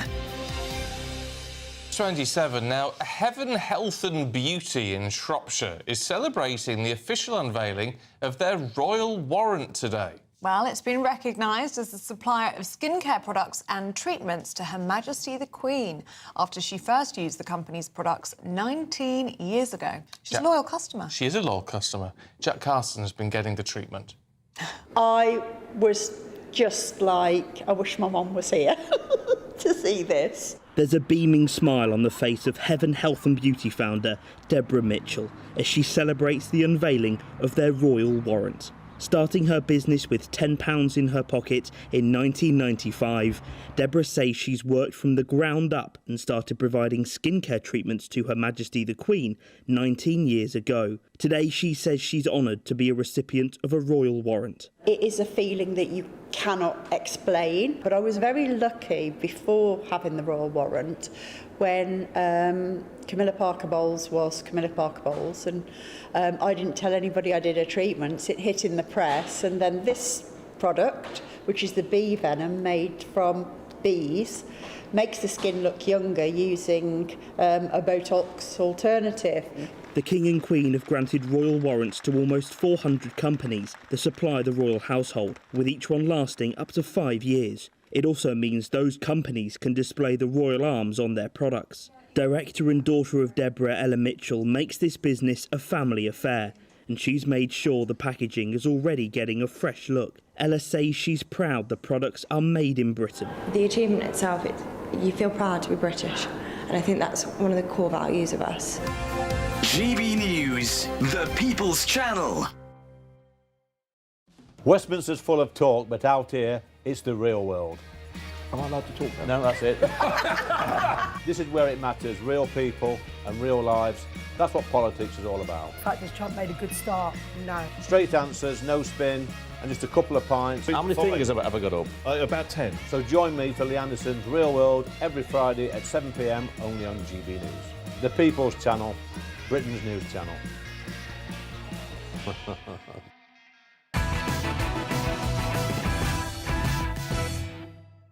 Welcome back. Now, the Prime Minister's spokesperson has refused 8 times to confirm whether his plans to recognise Palestine will go ahead in September if Hamas still remain in power. So the families of UK hostages have now accused the Prime Minister of rewarding Hamas by planning to formally recognise the state. They've argued that it should depend on the release of the remaining hostages.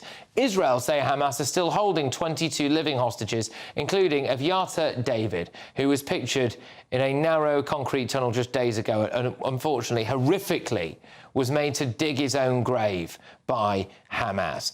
Now, if it can get worse, it has, because a senior Hamas official spoke to Al Jazeera describing the international recognition, like what Sir Keir Starmer's doing, as one of the fruits of the October 7th attack on Israel. Why do all countries recognise Palestine now? Before October 7, was there a country that dared to recognise the state of Palestine? Just give me an example of that. Now the harvest of October 7 is what made the whole world open to the cause of Palestine. Well, and actually breaking in the last few moments, President Donald Trump has reacted to that shocking, horrific footage of Hamas hostage, the Israeli Aviata David. I think it's horrible. I think it's horrible. And I hope a lot of people do get to see it as bad as it is, because I think it's a horrible thing. Yeah, behind you, please. Joining me now is former Army officer and Middle East commentator Andrew Fox. Andrew, thank you very, very much. Look, you've actually been to Gaza. You're one of the few people who's kind of put your boots on the ground over there and done some astonishing work. But when it comes to the idea now that Sir Keir Starmer appears content to recognise the Palestinian state with Hamas still in charge. What do you make of that? There's a piece of this story that everyone seems to be missing. So on the 28th of April this year, the UK government signed a memorandum of understanding with the government of Palestine, in which they agreed that the importance of recognition as a contribution to the two-state solution was essential. So, in other words, the British government has already agreed to recognise the two-state solution. Now, they insist that it has to be under the Palestinian Authority and there have to be elections.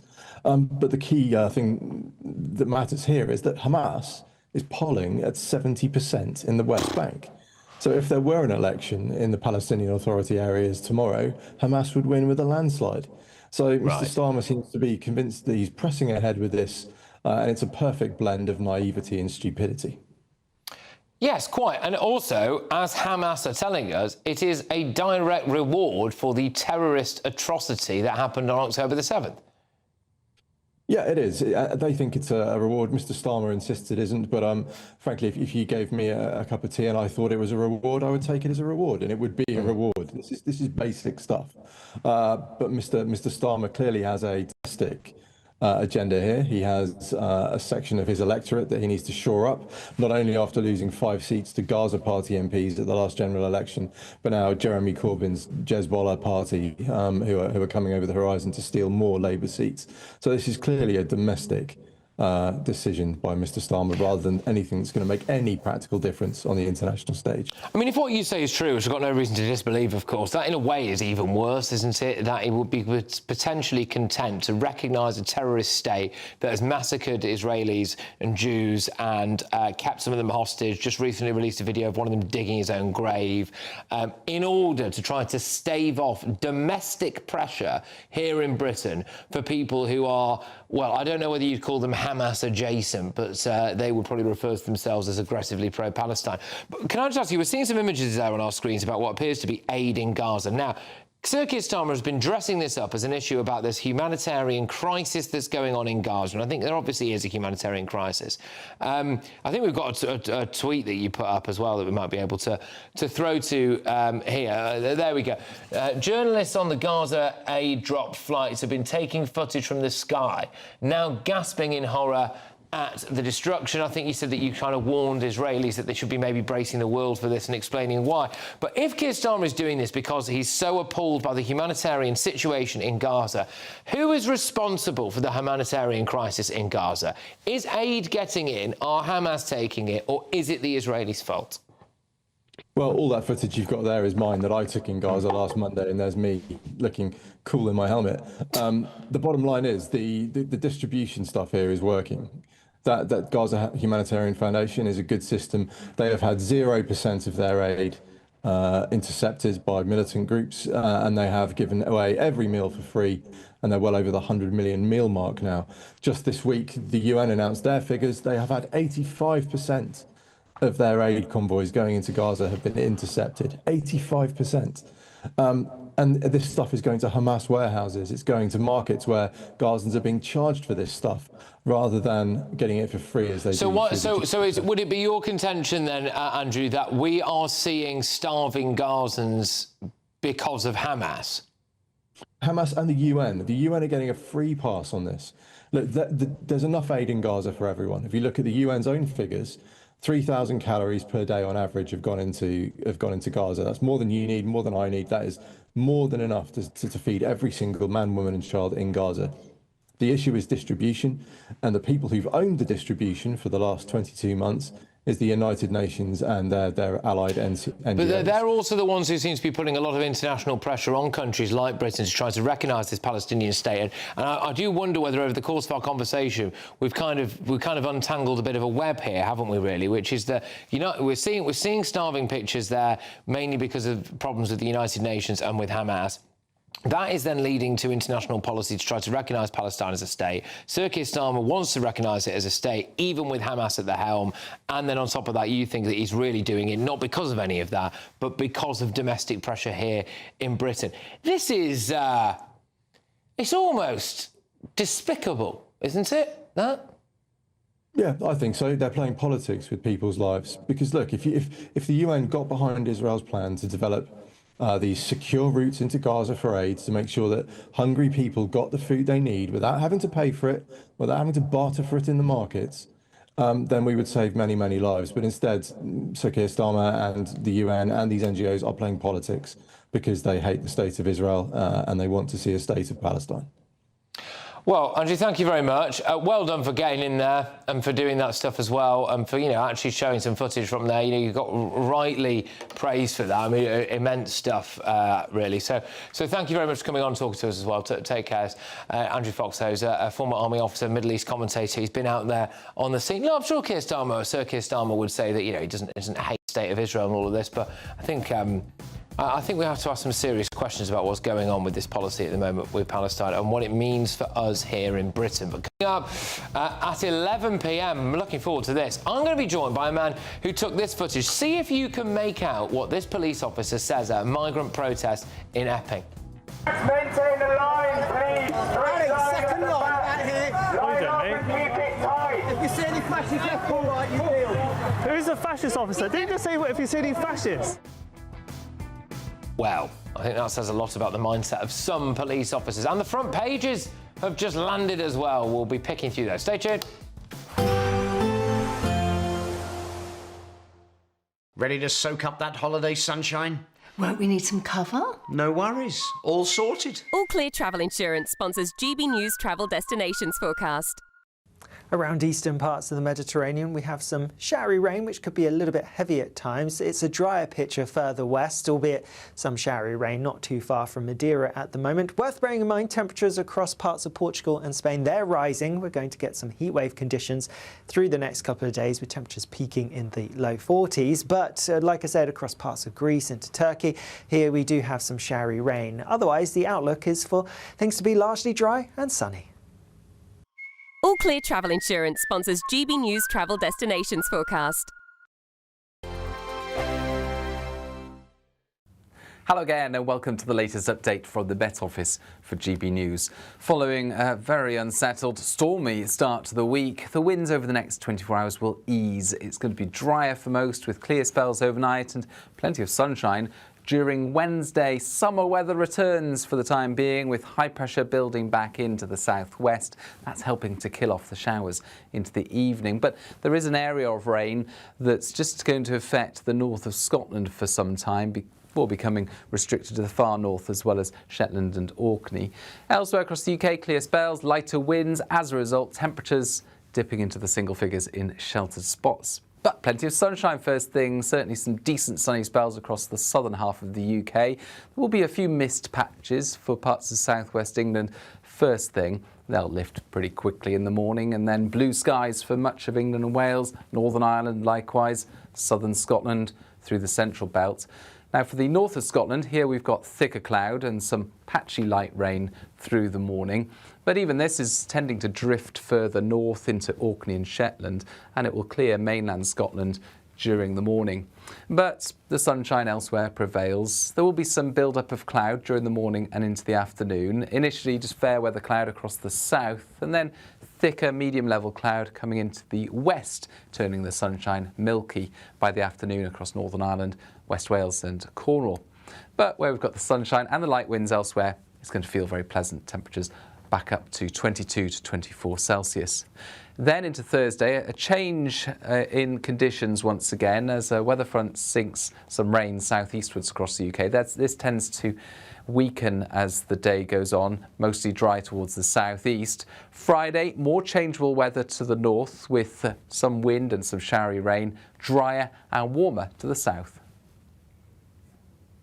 You want to know what's really going on in the corridors of power? Labour don't know what to do with you half the time, and that makes you quite lethal in the chamber. Get behind the headlines with Chopper's Political Podcast. Join me, Christopher Hope, as I sit down with the great and the good of British politics. We'll see where this ruling takes us. These are the stories shaping our nation. Chopper's Political Podcast, available now on all platforms. Listen in and stay ahead. You've read the headlines, you've heard what those in power have to say.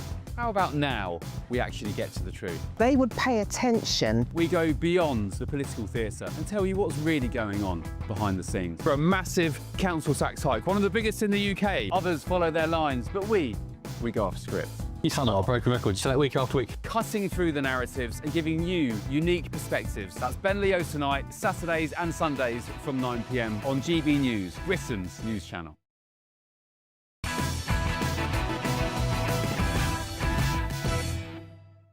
Welcome back. Let's do the front pages. So we start with the Metro, toxic culture that led to the Titan disaster. This is the Titan submersible that, of course, imploded somewhere near the Titanic submarine. This is a damning report by the US Coast Guard. The Guardian, from above, Gaza is like the aftermath of an apocalypse. This is aboard a Jordanian flight over the territory. We've kind of just touched on this a little bit about as well. The Daily Telegraph, Kemi, Labour conducting an assault on rural life. Labour is carrying out an assault on rural life.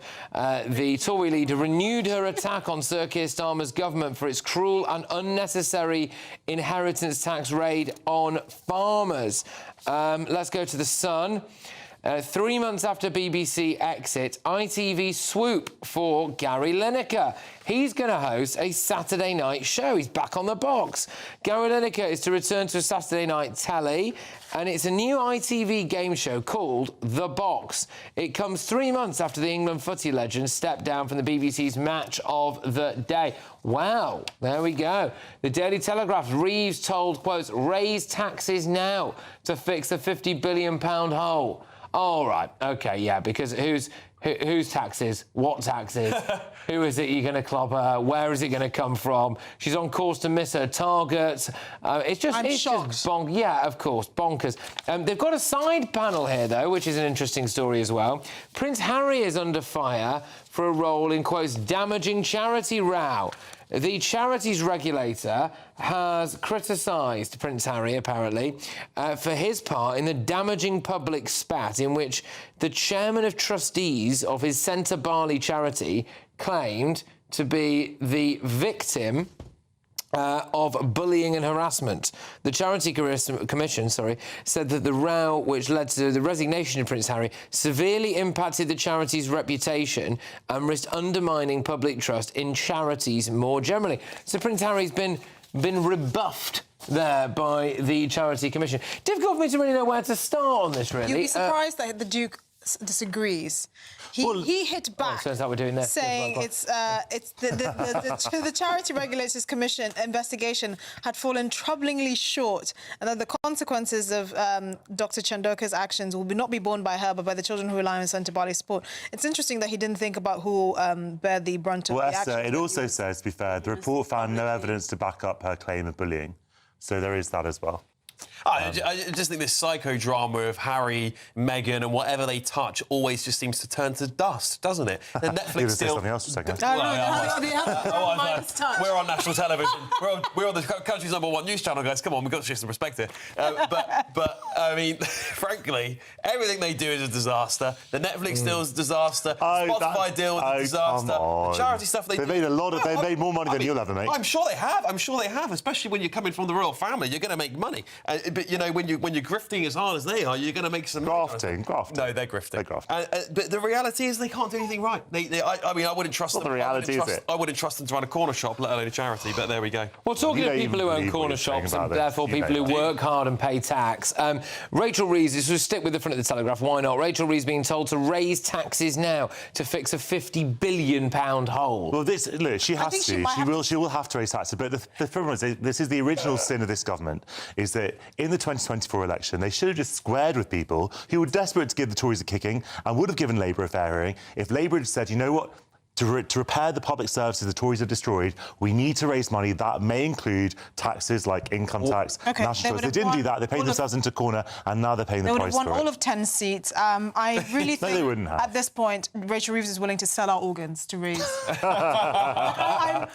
else can she possibly tax? Well, Alex, you were shaking your head a bit there as Jonathan was talking. So let me just give you a bit more detail on this story, and I'll go to you. So, slowing economic growth, a weak jobs market, and the cost of Labour's about turns on welfare welfare spending have combined to plunge the government finances deeper into the red. This is according to the National Institute of Economic and Social Research. And apparently, the Chancellor faces an impossible, get rid of this, trilemma. It's not a dilemma, it's a trilemma. She's really trying. Oh, yeah. Well, yeah, I wish she was trying. Anyway, it's becoming increasingly difficult to see how the government meets its fiscal targets, sticks to spending promises, and avoids tax increases. I think it's game over if taxes go up. I just seriously do. I mean, YouGov did a new poll today that showed their approval rating is hitting another low. I mean, you couldn't think it would go any lower, but it is at minus 50-something% again. Well, who do they tax more? It's so low, they've created a black hole for their approval rating. But this is it. So this is what we get. So earlier on in the show, we covered a couple of topics which just show how ridiculous Labour are at clobbering the middle class. So when it comes to really posh private schools and the people who can afford to send their kids to really posh private schools, they are, shock horror, also able to do things like pay an entire school fees up front for, say, 7 years, which is what they've done. The people who were hammered by this were the people who really have to scrimp and save in order to get their kids through a private school, which is their choice. And so really, that was the kind of middle class or lower middle class or even working class in some cases who paid the price, not the super rich. And then they're coming after savers as well. People who might go out, earn a few quid a year, work hard and decide at the end of the year they've managed to put 5 or 10 grand away. They're going to be hit as well. So they're not going to go after the rich, Jonathan, are they? They're going to go after the squishy middle class. Can I finish your point? Why? Because if you're rich, you're not going to stay to be financially screwed over by this government. Isn't that incredible? That's kind of the benefits of being rich. You're mobile. Rich people can literally be anywhere, and the country's welcome them with open arms because they're rich. I think that I would love them to tax the rich, and people like Nadia Whittome, a very good Labour MP who stayed with Labour, has published a whole ream of proposals for progressive taxes that the government could do that would not clobber the middle class, as you say, and would actually. And there are things that financial transactions tax, like the city, all kinds of things. A wealth tax, a progressive wealth tax. Even Dan Lyle agrees with some of them. The economics of taxing the rich argument is so ridiculous. It has never worked in any country in history.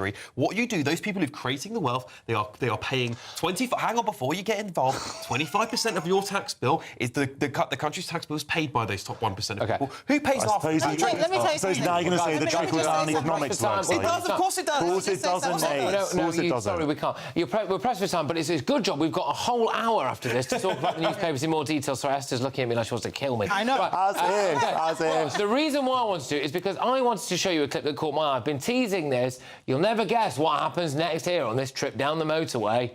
Major disruption here on the M4. It's because there's a cow just for there, and the police don't know what to do with it. Cow stops play on the M4. There we go. But where's the cow? How did it get there? Yeah, because the one on the 4 legs. Because, Jonathan, this might shock you, right? In this studio, we have a tiny TV screen, right? At home, people have a big one on the wall, right? They can see Father Ted with the same perspective. It's like Father Ted with the cow. Anyway, right, OK, right, look, there's more papers coming up, and there's still time to be my audience on Friday. Exciting news. Every Friday, my Patrick Christys Tonight Show is going to have a twist to it. We're welcoming some special guests. You. That's right, on Fridays, I'm going to be doing my show in front of a live studio audience because this show is about you and what you have to say. It's going to be the same big debates, same big topics, same big opinions. But every Friday night at 9 p.m, you are invited to come on down to Patrick Christys Tonight to be a part of the action. Only on GB News, the People's Channel, Britain's news channel. This is Britain's Newsroom, where your voice matters. It's just astonishing. With expert analysis and honest opinion, we don't just keep you informed. We bring you unique perspectives you won't see anywhere else. Can't argue with any of that. When the news happens, it happens here. On Britain's Newsroom, weekdays from 9:30 a.m. Only on GB News. GB News Breakfast. Every day from 6 a.m. It's a really nice idea to get the public involved, and it's our notes, isn't it? So why shouldn't the public have to say on who's on notes? And it's not just people; it's also places and anything particularly British. I mean, I'd like to see Big Ben on some notes, which is a very distinctive element of this country. Big Ben, everybody recognises Big Ben across the world. Being rather popular, so I'd have the Beatles on there. the best band that we've ever had, the best band in the world for ever. heaven's sake, North Be careful, because you'll upset the viewers. Beatles are fantastic. But you want something like that which recognises the talent that's been in this country. We've had Shakespeare, of course, and we've had Winston Churchill, but let's have something a bit more up to date. David Attenborough. A brilliant idea. Thank you. Brilliant idea. No, I've just come up with that, and I thought that was quite good. And then they also encourage ideas, nature, don't they? So I thought maybe some acorns. Why not a beaver? A beaver is a great idea, Claire. Two things. And a dam. Two things to mention on this, right?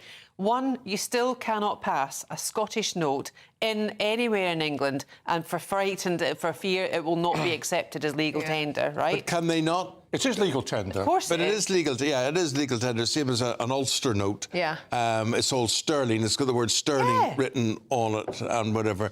But you do find a certain resistance to. Huge resistance. And see, the minute they start to hold it up in the air, I'm like, I'm going to get you. Just don't ignite. When I came back from Aberdeen last time, full of Scottish notes, and I went into shops, I didn't have any resistance, and I was ready for it, though. I was ready for it. I was going to say, well, take it or leave it. It's legal tender. It's legal tender. Yeah, but the other thing is it not the Bank of England that wants to remove the historical characters on the notes? I mean, who actually uses cash? I prefer to use cash. GB News, the People's Channel. Westminster, the ultimate clique. And you're fighting like rats in a sack. But here on the Camilla Tominey Show, we ask the questions the establishment media is too scared to ask. OK, let me ask you a straight question, because I know you're a straight-talking politician. Whether it's net zero, illegal immigration or law and order, nothing is off limits. You had the power then. Yeah, as I and say, now you've lost it. That's the Camilla Tominey Show, a politics show that's fearless. No, let me finish my question if you don't mind, because it is my show. Sundays at 9:30, only on GB News, the People's Channel, Britain's news channel.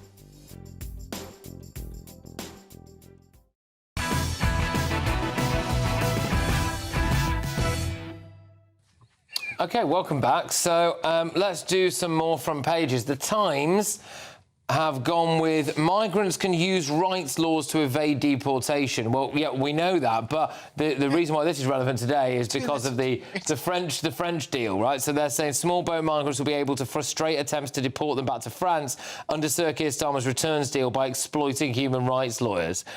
So, I mean, yeah, right, We've said this from the get-go, haven't we? Well, we knew this. We knew 68% of them get accepted. That means only a few of them are going back. Yeah, at least he pimped their ships. Which is yes. The dinghies. Yeah. The Daily Mail, Reeves facing huge tax hikes to fill £50 billion black hole. So the Daily Mail and the Daily Telegraph have gone for basically the same front page. Yeah, I wish we could ban the expression black hole when it comes to... I was just about to say that.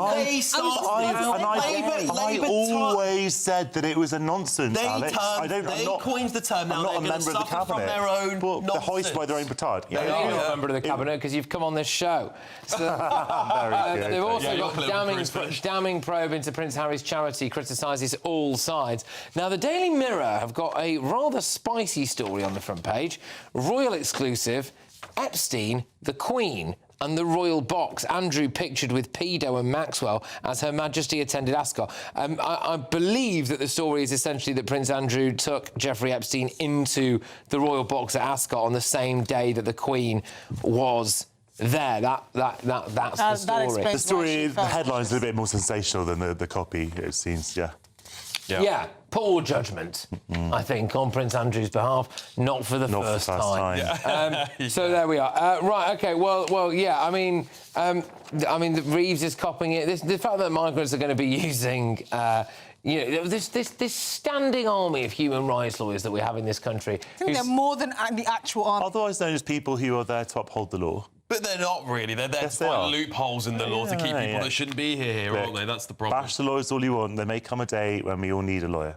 And then we'll be grateful for them. Yeah, well, when we start seeking asylum for Sudan, I think... It's the interpretation of the law, though, isn't it? So conceivably, we've got a treaty here that has been put forward by a democratically elected government that won a landslide, like it or loathe it, won a landslide at the last general election.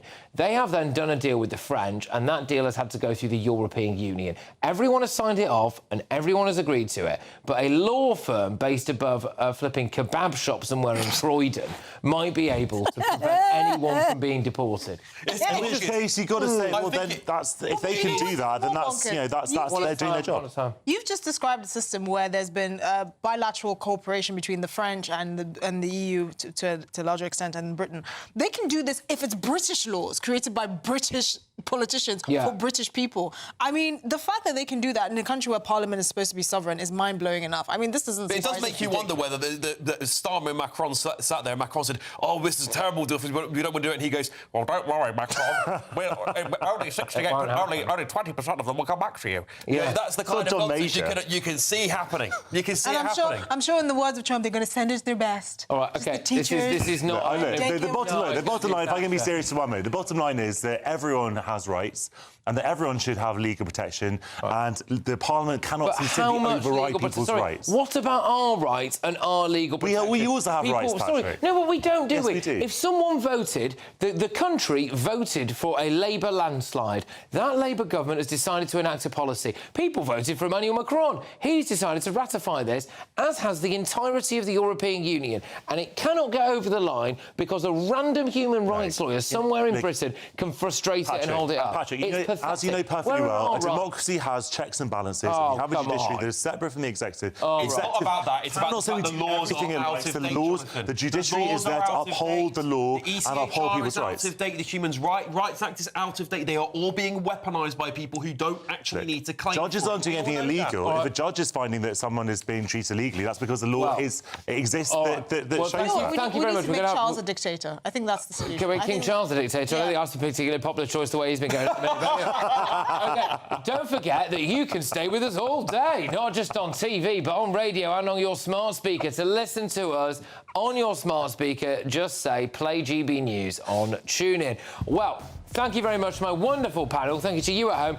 Don't go anywhere, because there is a meaty section of front pages that we're going to tuck into when I come back. Don't go anywhere. Are you doing the next? Today's outlook: cool, calm and completely horizontal. Boxed Aircon sponsors the weather on GB News. Hello again and welcome to the latest update from the Met Office for GB News. Following a very unsettled, stormy start to the week, the winds over the next 24 hours will ease. It's going to be drier for most, with clear spells overnight and plenty of sunshine. During Wednesday, summer weather returns for the time being, with high pressure building back into the southwest. That's helping to kill off the showers into the evening. But there is an area of rain that's just going to affect the north of Scotland for some time, before becoming restricted to the far north as well as Shetland and Orkney. Elsewhere across the UK, clear spells, lighter winds. As a result, temperatures dipping into the single figures in sheltered spots. But plenty of sunshine first thing, certainly some decent sunny spells across the southern half of the UK. There will be a few mist patches for parts of southwest England first thing. They'll lift pretty quickly in the morning, and then blue skies for